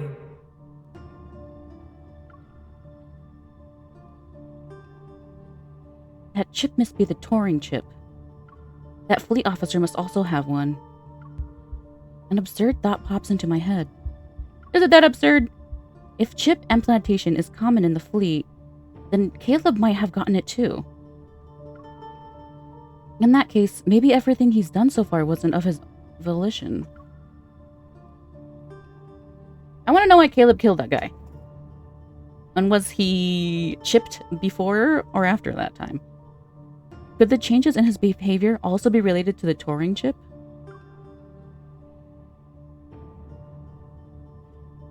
For a moment, I can't tell if I'm onto something or trying to excuse his actions.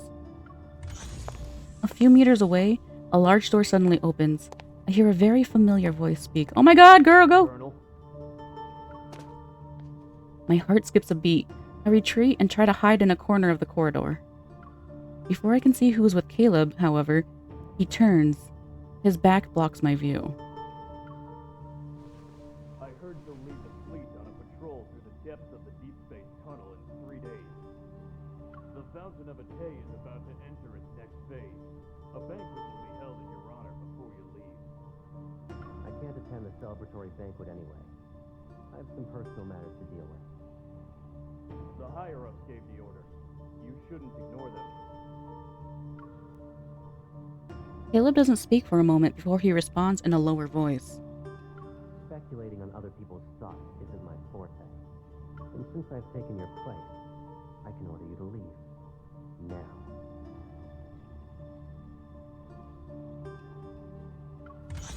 Caleb reaches out and presses the sensor on the wall. The door rises. Man grunts as he leaves. What does that mean? Since I've taken your place? Come here. Yeah, god damn it! In the empty corridor, Caleb suddenly turns around and looks at where I'm hiding.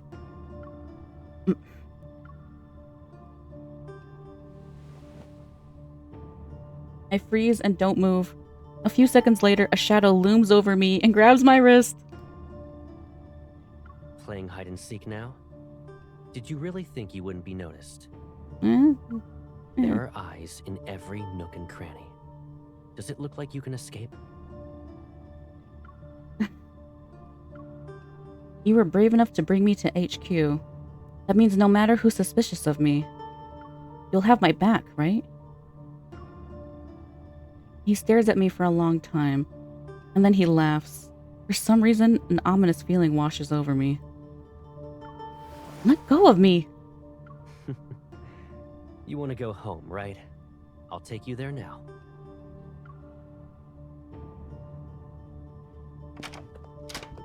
What? Oh, he actually did. From the sparse space fleet's headquarters to his home, Caleb remained silent. What the hell is on the floor? Click. The door is now locked. This is what you meant by safe and sound? Lowering his gaze, he says nothing. Following his gaze, I find the wound on my knees has reopened. Oh, even after stapler? Doesn't it hurt? Answer my question first, Caleb. Caleb. He suddenly picks me up and walks me into the living room.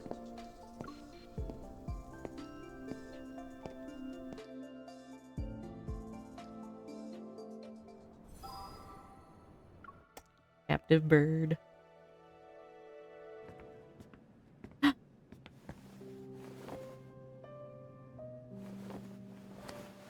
Gee. Sit first.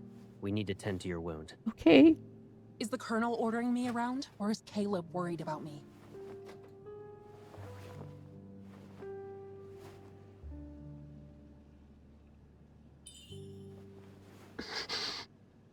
Do you remember that injured cat you brought back home?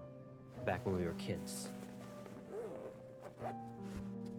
We kept it in the backyard. But that cat always kept trying to run away before it fully recovered. I don't want to listen to this. Do you want to know what I did in response? I got a collar with a bell. I put it on the cat.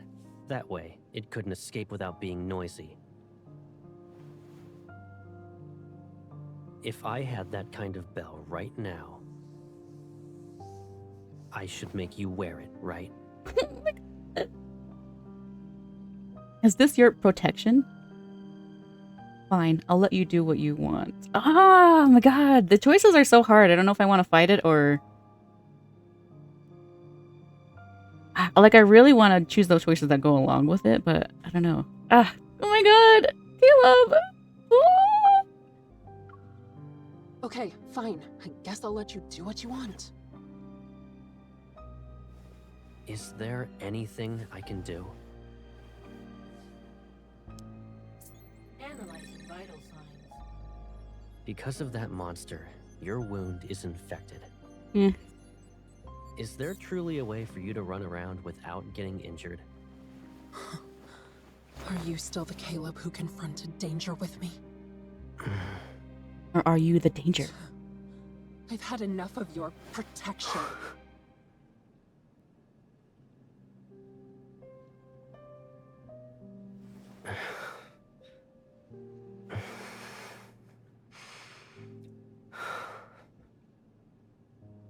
If being with me only brings you pain, then just put up with this for 3 more days. What are you going to do? Tie up loose ends. 3 days? Why 3 days? And then, all of this will be over. I just need 3 days.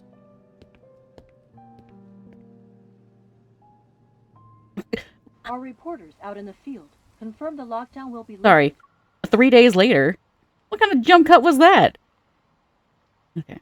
After being in effect for a week, the Far Space Fleet assures everyone that the explosion in the Cascade District will not happen. After all this is over, the fleet will return to the Deepspace tunnel. You'll be safe, for now.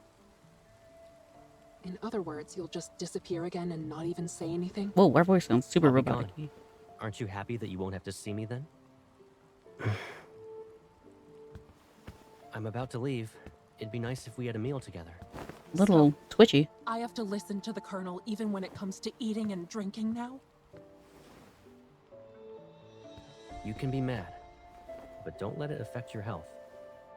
I'm not mad. Growing up, we knew each other so well. Better than most, even.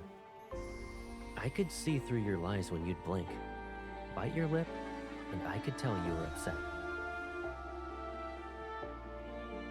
In that case, tell me, what am I thinking about right now? I wonder, how did you turn into someone I hardly recognize? Oh, I know. You're thinking some chip got put into my brain, right? And now I'm no longer who I used to be? Kind of hoping that's the case. What if I told you I was always like this? Your life has threats around every corner. The people who are after your power, who want to hurt you, they should all just disappear. You're only safe when you're by my side. And why are you going into space? I'd rather face danger head on than safely live like this. I don't need you. You don't need me? Is that what you think? Oh my god. Right. What do you need? You can tell me. We can return to Lincoln if that's what you want. That's not even my skin color. If you want to return to the past, we'll rebuild our old house and move in together.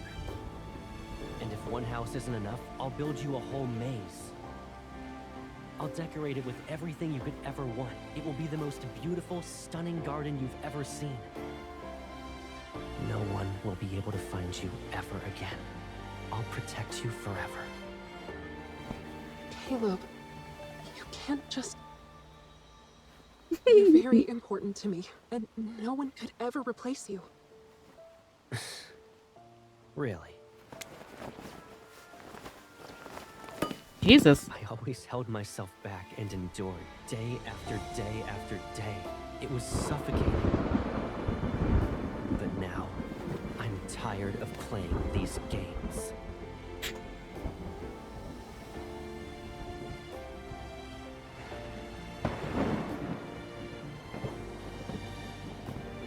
So does he want us locked up while he's in space? Ugh.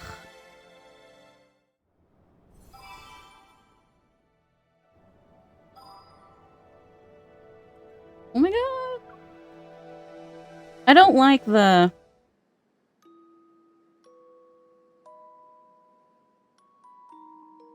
Okay. I was getting on edge because I don't like the forcing thing, but I do like the yandere getting out of control thing. I liked it up until that last part where he was like, I don't like this, whatever, and then he really starts holding us down. Like, that's not my... steeds? I don't know. Let's continue. I found Caleb again, and yet the familiar person from my memories has been eaten away by some indescribable hidden pain. Only fragments remain. The night sky above Skyhaven is clear, but all its secrets are somewhere in the bottomless, unfathomable depths of his eyes.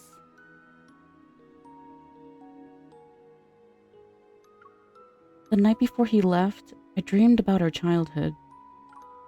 I dreamt of Caleb and me running down the streets, skipping class, grabbing ice cream, and reading comic books. I dreamt of that day when we held hands and became part of each other's lives.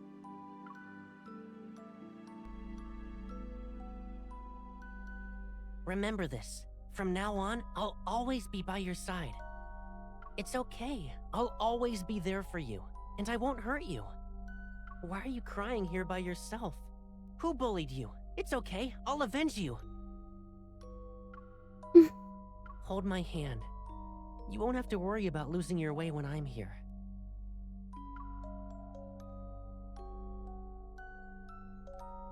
Oh my god. What is going on? The contrail left by the fleet ship splits the sky. It's like a line between dreams and reality. Rays of light pierce the sky and bring the world back to a new, sunny day. On the runway, fleet ships are ready and waiting for their colonel to give the signal. Feels like whenever we say goodbye, I'm always sending you off. I guess it won't be a painful experience this time. Is this gonna... high up? Like, is this gonna... okay. Is this gonna be satisfying? This... whatever this is. His hand moves, probably to ruffle my hair, but he hesitates. His arm soon falls to his side. All right. I'll be going now. Yeah. I lower my head, a lump forming in my throat. Make sure you eat on time. Look after yourself. What did you do in those 3 days?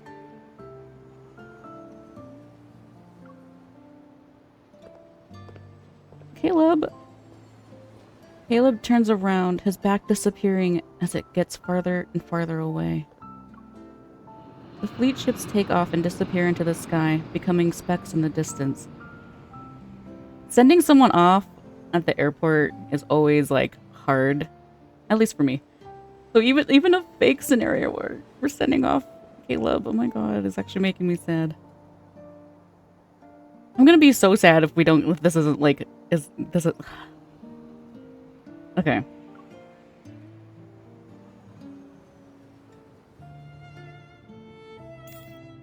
I was so bored without you. I almost became a shriveled up peach. By the way, Jenna mentioned you were at Sky Haven for a wedding. What kind of wedding lasts that long? Oh, okay. Oh, you know, my old friend is... My boss is calling. Let's catch up later. Your boss? Isn't that our boss? Or is she in a different... No, wait, we're in the same... Okay, whatever. I end the call and put my phone back into my pocket. That's when I notice there's a strange object in it. Is it the tracker? Huh? When did this... I take it out to get a... childhood memory song. Wait. Okay, never mind. Okay, I'm like, tracker... Okay. I take it out to get a closer look under the sun. It's an old yellow piece of paper with a kid's handwriting. Valid for 100 years? Forgiveness coupon for Caleb. Valid for 100 years! Oh my god, stop! What is Caleb's deal? What is going on? I'm just like, do we go with the evil side or are we not? Like, what is happening? Holding it, I feel a wave of sadness like bubbles ready to burst. Erupt from the depths of my heart. Caleb, you dummy. I can't figure out what's real or fake with Caleb. But what I know for sure is that this person who's important to me, I don't want to lose him a second time. It does not end here. Oh my god. The Far Space Fleet has the spatium core fragment. And with that, the chapter on the incident draws to a close. However, Mia's fate is enshrouded in mystery, and Kevy's future... Okay, so we don't know if Mia is, axed or not. And Kevy's future is uncertain with that chip. This isn't an ending, but the beginning of another story. I don't want that. No, I didn't ask for that. An invisible web has been cast with the ether core acting as a lead ball. As a result, it has created a gravitational field that's as strong as a black hole. Ever, the Far Space Fleet, myself, who knows how many more pieces are being pulled in. Either way, they're slowly or quickly rolling into a void. The Turing chip, the Fountain of Ate, these patients turned into monsters via experiments. Everything seems to lead back to one source, the professor who's lurking in the shadows. No! God damn you. In the heart of Skyhaven's main island, opposite the Aerospace Center, are rows and rows of new buildings that popped up recently. Inside one of them, researchers are scurrying around with papers and walking into different labs. What's popped up recently? What's the time now?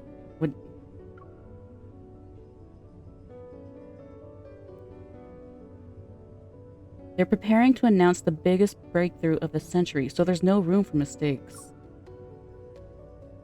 Caleb silently stands in the elevator as it climbs to a non-existent floor that can only be accessed with special clearance. The door slides open, and he walks down a gray corridor and toward an arched door. A device with a faint green light scans his eyes. Then the door quietly opens. Is he still being... Can we still track him, is what I want to know? Before him, a scene unfolds. It's vastly different from the dull gray and white of his surroundings earlier. A seemingly endless expanse of lush green trees stretch out under a glass dome and shiny silver roof. Sorry, okay, I kind of like spaced on what I was just reading.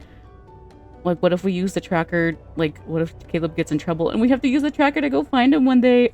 Is that what that's for? Can't stop thinking about it.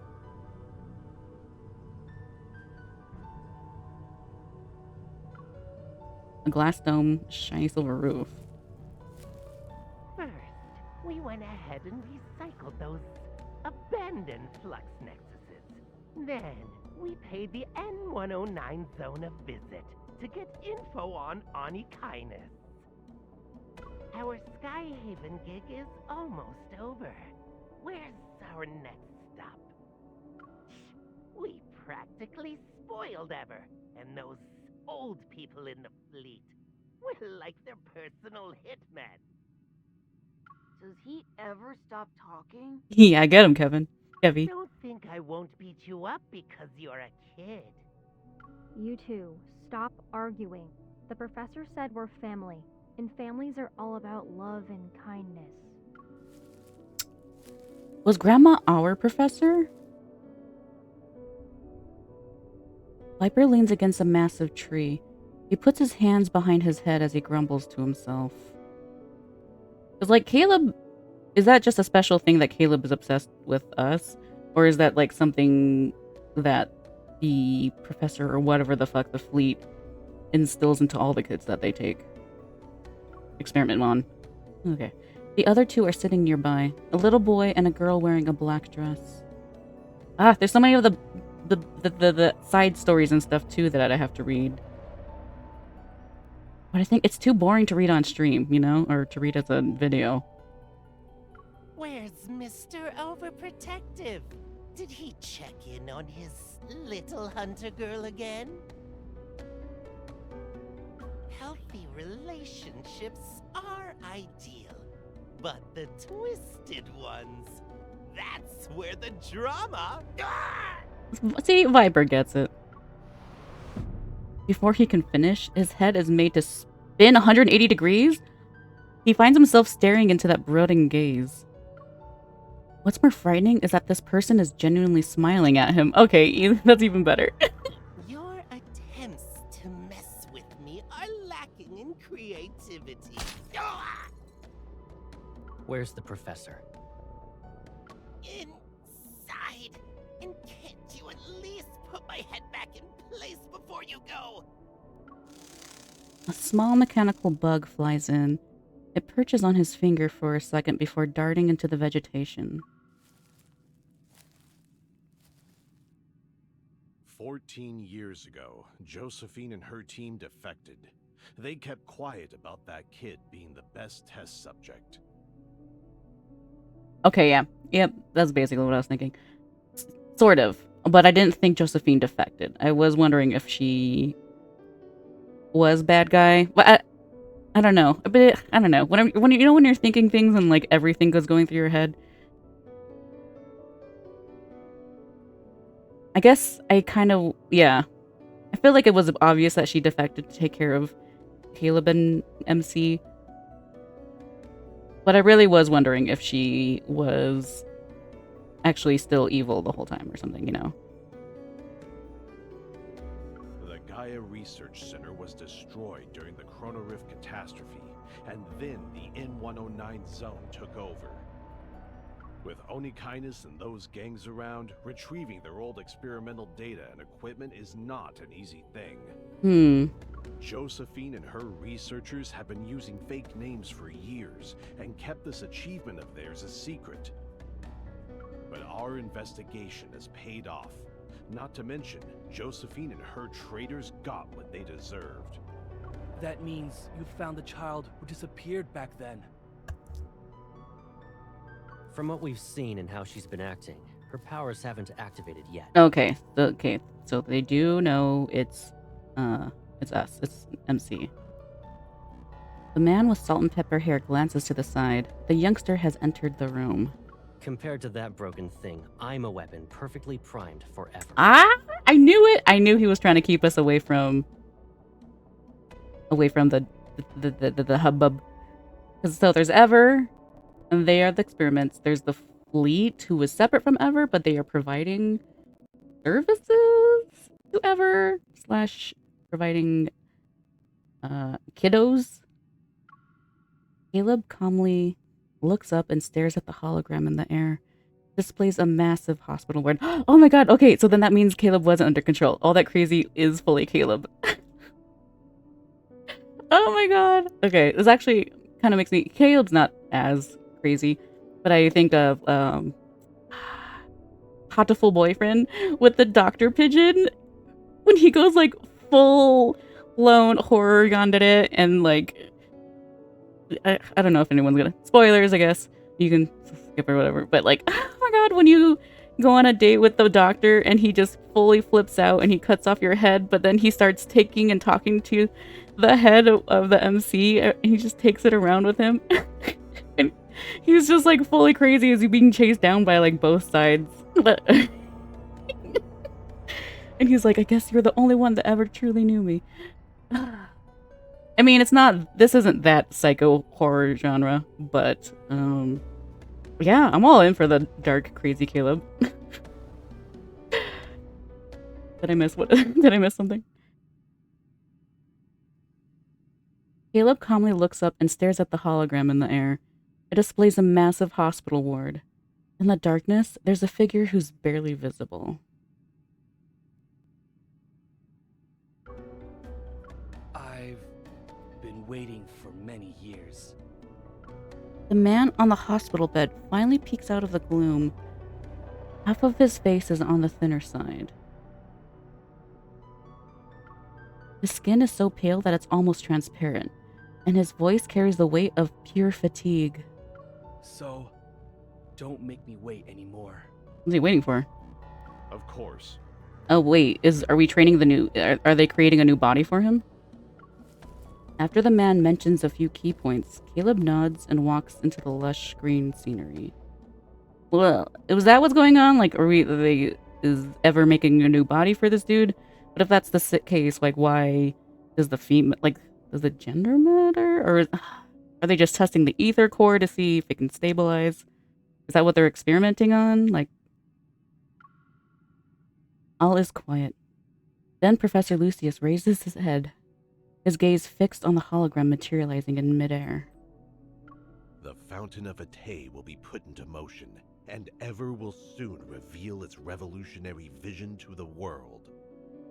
We'll track down the missing child, but now isn't the best time. He glances at the figure who has long vanished into the verdant vegetation. Yeah, come on, Caleb, of course. His gaze lingering on his right arm. There, hidden beneath the surface, lies the price Caleb paid to be brought back to life. Oh!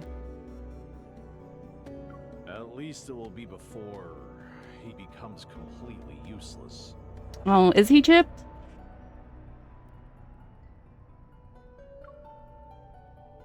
The human body is far too fragile. But by surrendering warmth and sensation, even the simplest modifications can transform flesh and bone into yielding machinery. Oh wait, is it just his arm that's fake? Electric currents will course through the neural network, numbing everything, taking control of everything until they completely replace him. Oh, so wait, is he chipped? God, what is going on? Turning him into a weapon, perfectly crafted for the task. The old man smiles at the thought, anticipation glinting in his eyes. But what you didn't expect was that Caleb is crazier than your takeover machinery, so... There, it's a win for... Justice wins in the end. He looks forward to the day it happens. Oh, as do I. In a forest where shattered stars rest, a crystalline pool appeared. As if infused with the wine of life, it's clear yet murky. In a forest where shattered stars rest, a crystalline pool appears. As if infused with the wine of life, it's clear yet murky. Young traveler, do not drink from it. Lost lover, do not drink from it.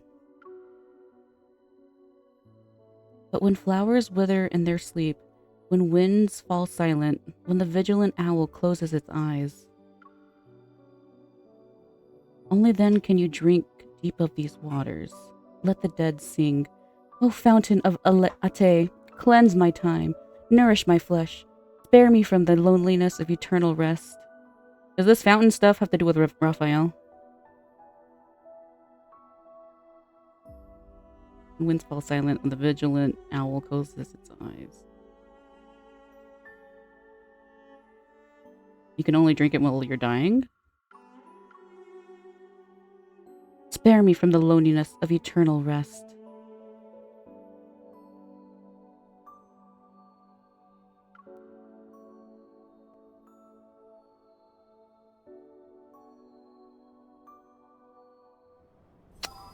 You motherfuckers.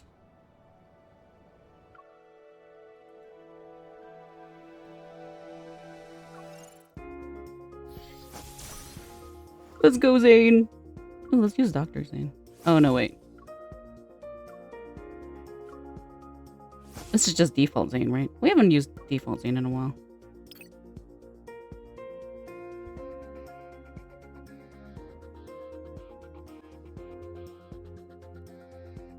I didn't know the main story was ongoing. We don't have much time. Let's make this quick. Make sure to dodge, Steve. It's your turn. No problem. Dr. Zane. Fall back. Victory is within reach. Go back. Oh, that's right. This one heals me. But I don't need to be healed if I dodged it, though. Like, what's the... It's your turn. No problem. Ooh, I like our combo as attack. Or else you'll get hurt. Proceed with caution. Oh, shit. Let's take it down first. Don't rush. Let's see what it's up to. Dr. Zane. Fall back. It's your turn. Nope. It is weak. Now's our chance. Keep your tempo. Eat Zane. Here it comes. Leave it to me. Is this what you wanted? Okay, now I'm starting to remember why we don't use this skin. Seize this chance. It's your turn. Nope. It is weak. Let's do this together. Okay. Well done. Dr. Zane. Fall back. We won. We crushed them.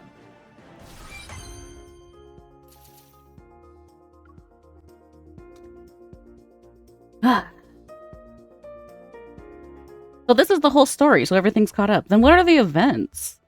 Are they in between, or are they, like, afterwards? And are the events canon? I would like them to be.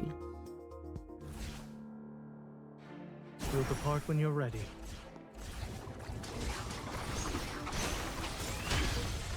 Make sure to dodge the attack. It's your turn. Oh, damn it, we should have changed the skin. That's my bad. Victory is within reach. Watch where it's going.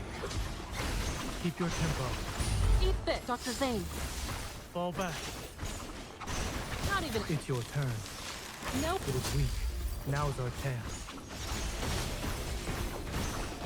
Go back to the pit you came from. It's over. Watch out. I'm okay. Be careful. My god, okay, thanks, Zane. I'm like, now, no. No problem. Keep your distance from it. It's getting ready to attack. Keep your tempo. Eat this. It's your turn. Nope. It is weak. Now's our chance. Let's do this together. Okay. Everything went well.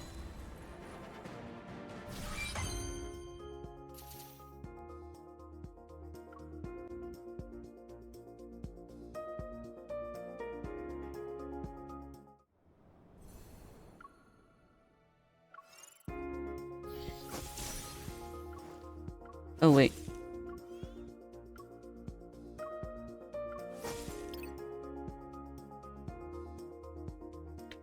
Oh, damn. Did I press auto-equip? Oh, well.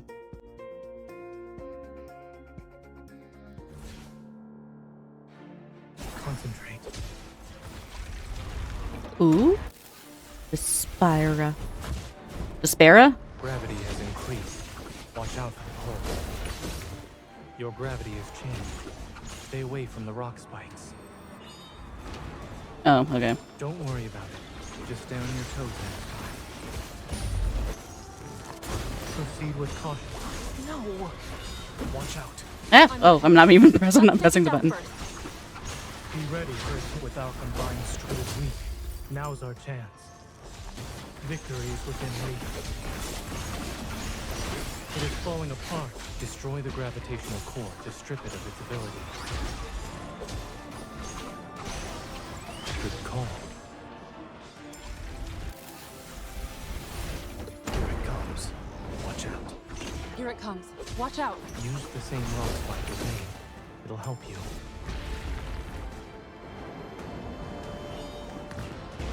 Excellent. I knew you could do it.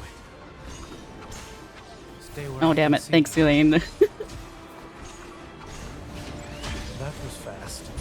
So were you. You won't escape. Watch out. Damn it. I'm okay. Let's take it down first. With our combined strength is weak. Now's our chance. I'll send it on a journey. Its final journey. Keep your distance, or else you'll get hurt.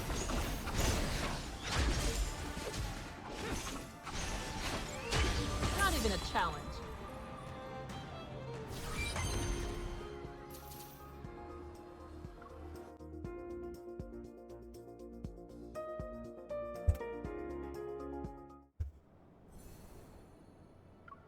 Coming soon. Damn you.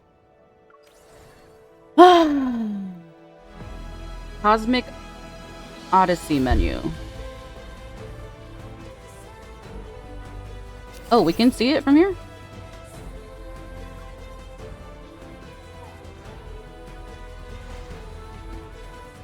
Ah, okay, cool. This was it. I just remember clicking stuff and I'm like, whew, I was panicking. Okay. So this is we're doing the beginning again. I think we read it already, but let me just do it again. Since work has been really hectic lately, Kayla brings me to the new immersive gaming center in Skyhaven to de-stress. Welcome to Fantasia Dimensions. Do you have a reservation? As soon as we enter the building, a small robot wearing a mechanical helmet eagerly greets us. Yeah, we have one for Void Flea. Processing. Identity confirmed. Please follow me. This game has save functionality. The premise is that you'll be playing as test subjects who escaped from a laboratory. You need to avoid being captured and find your paradise in the vast expanse of space. Caleb, are you sure a game like this will help me relax? Let's see how it goes.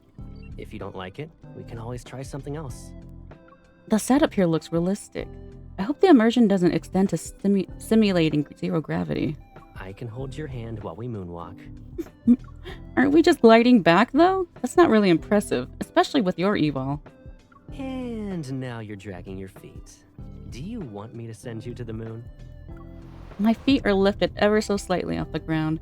It looks like I'm walking on my tiptoes and actually moonwalking. Caleb! I'm just helping you get used to different G-forces ahead of time. Caleb guides me forward with a hand on my shoulder as I float into the immersive gaming chamber.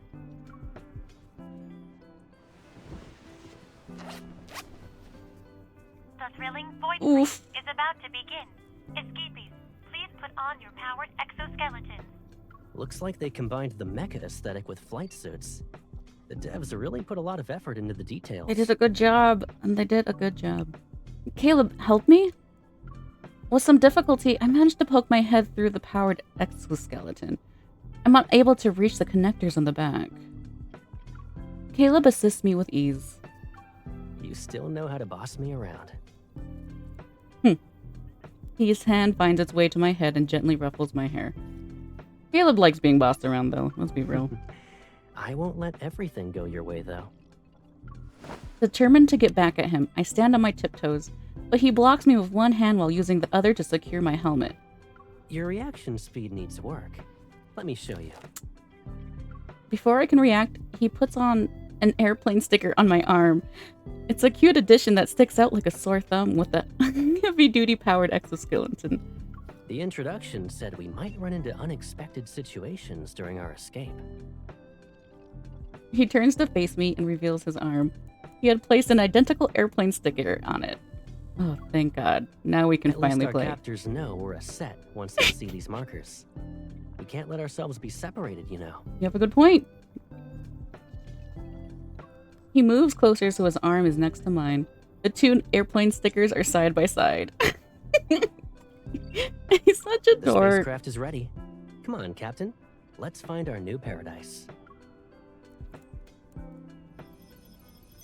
We take our seats in the simulated cockpit of the spacecraft. A holographic displays before us monitor various parts of the vessel. Pathfinder T016 is now active. Please complete the final pre-flight preparations. Take a deep breath and hold on tight. We're about to take off.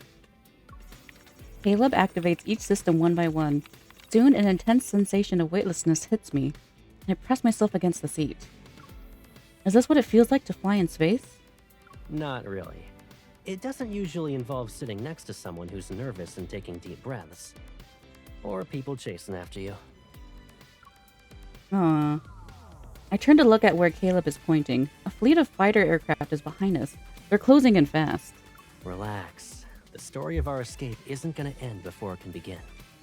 Watch out for those homing lasers. They're at our 8 o'clock. And 11 o'clock. Sit tight. His hand moves expertly across the control panel. He leaves the pursuing aircraft in our wake and causes them to explode one after another. I can only let out a sigh of relief when the last aircraft vanishes from sight. We're safe for now. So, which planet should we start with as we search for paradise? The holographic display shows a star map with coordinates marked for the nearest planets. The intro said we have 24 planets to explore. Is there one you'd like to visit first? I'm fine with any of them. You're being evasive again. Since when? Apparently since all the time. I don't care where paradise is. The person who will accompany me to that place is what matters.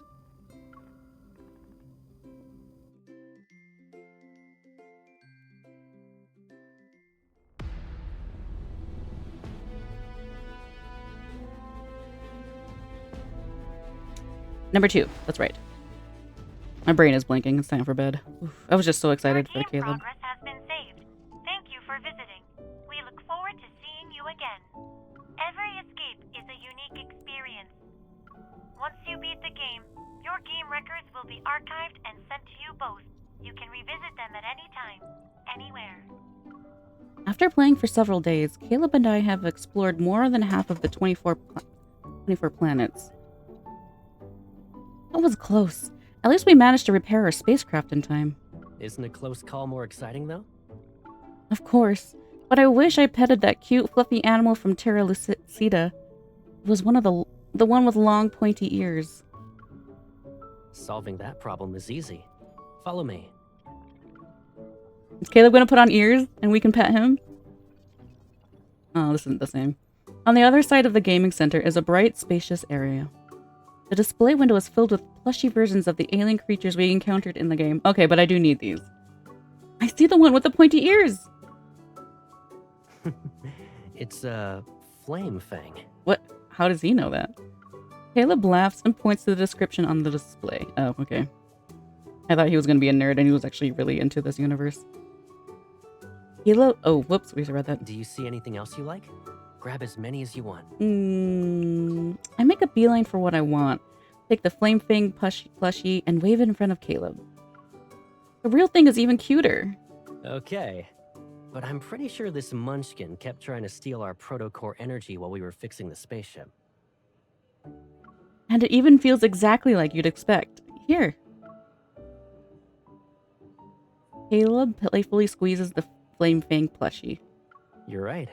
Its ears are the best part. Oh, Caleb. Yeah, it's hard not to play with them.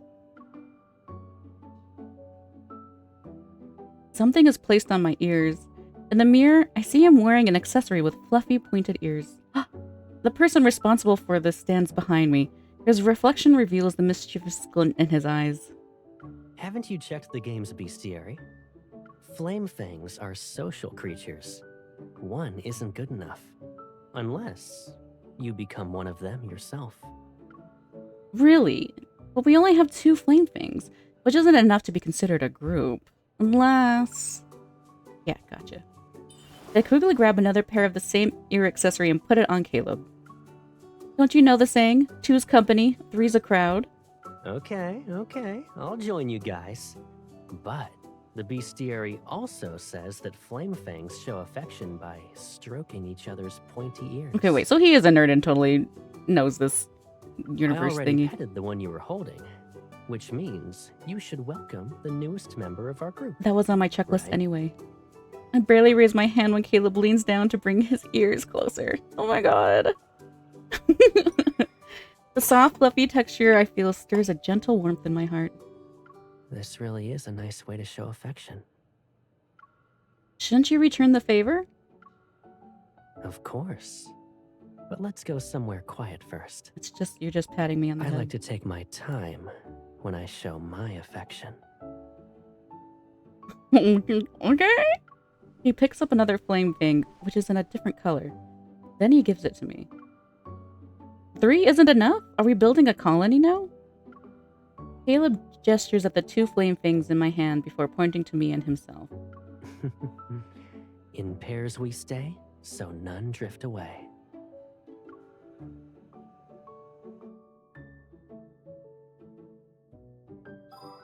Oh my god. I didn't realize these lines would get so spicy. I thought it was just... Read through event story episode 2. Okay, there we go. Vithraxis. Caleb, the detector found several spaceships ahead of us. They're hiding in the asteroid belt. Are space pirates trying to set up an ambush? You sound excited. Are you hoping we'll get robbed? Or do you want to rob them? If we can fight, we fight. If not, we run. And if we're captured, even if we're captured, I won't leave you. You put matching stickers on us. Any creatures with eyes will see we're a team. It's just a precaution. They won't get close enough to see them. Get ready to turn. We'll catch them by surprise. Oh my god, I just need one more. The Lumina. The Lumina. The moment we wandered into Optic City, Caleb and I turned into transparent crystal beings. Oh, cool. Ugh, excuse me. Ugh. Meraxis. On this planet between dream and reality, we saw an illusion of myself and Caleb waving back at us. Ugh, creepy. Doppelgangers, you have to kill them.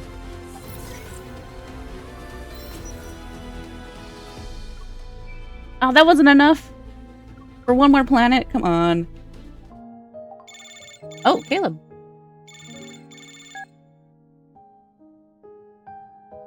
My morning workout was postponed.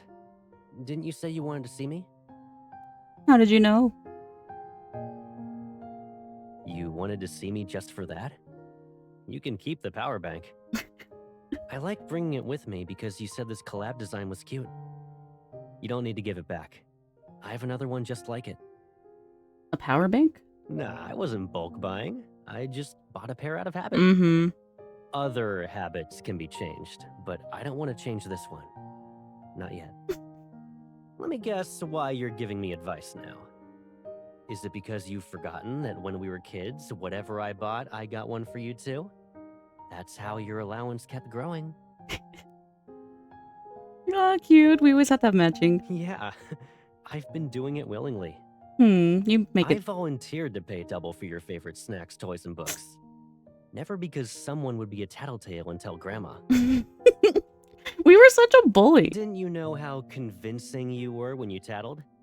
Even I, the defendant, almost ended up believing you. You being a tattletale worked wonders. But what left a deeper mark was the time you called me selfish. Oh my god, we like for reals And heard Caleb. you know, I've always wanted to grow up as a generous, well, you know. This kind of sucks. But now that I think about it, you weren't far off. Caleb is such a hard simp, and then we bullied him even more. Oh my god. Indeed, Caleb could be downright selfish sometimes. Just because he didn't buy us His something. selfishness, it's so you'd let him occupy every part of your life. From the cup you pick up to the alarm clock you see every day, to even the toothbrush you use in the morning and night. He had wished every daily necessity you used, saw, and touched reminded you that someone else was using the same thing. But now, he no longer knows if this sort of selfish and wishful caring should be carried on. Just a normal amount of obsessiveness. Really? You heard everything, and all you have to say is telling me what a fool I've been? A little. You're right. I wouldn't have gotten into this habit without you letting me. All right. Since this is a problem we created, we should suffer the consequences together. What does that mean?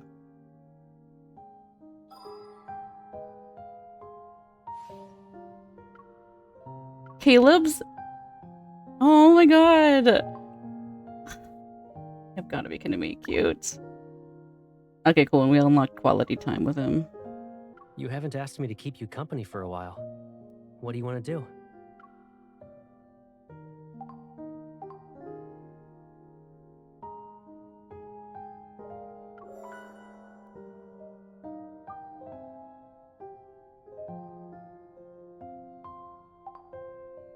That's right. I got lost. I got sidetracked because Caleb was distracting me. Now I just kind of like... Because, like, there's more for the original, the OG boys. Xavier, Zane, and Raphael. But it's not as juicy or as, like... Yeah. It's just, like, yeah, not as, like, as deep, as good as what Silas and Caleb got. Like, they only got, like, 2 chapters, and it's so much. It feels like so much more fleshed out than any of the OGs, you know? I still have to do the other branches, but still, that one with Zane, it was pretty sad, but it was, I mean, it was pretty good. I think we can wrap up this impromptu silent game now. But, like, it didn't reveal too much about his character. It was more kind of like seeing him go through situations which were sad. I don't know. That doesn't quite describe it correctly, but I don't know. All right. Anyway, bye everybody.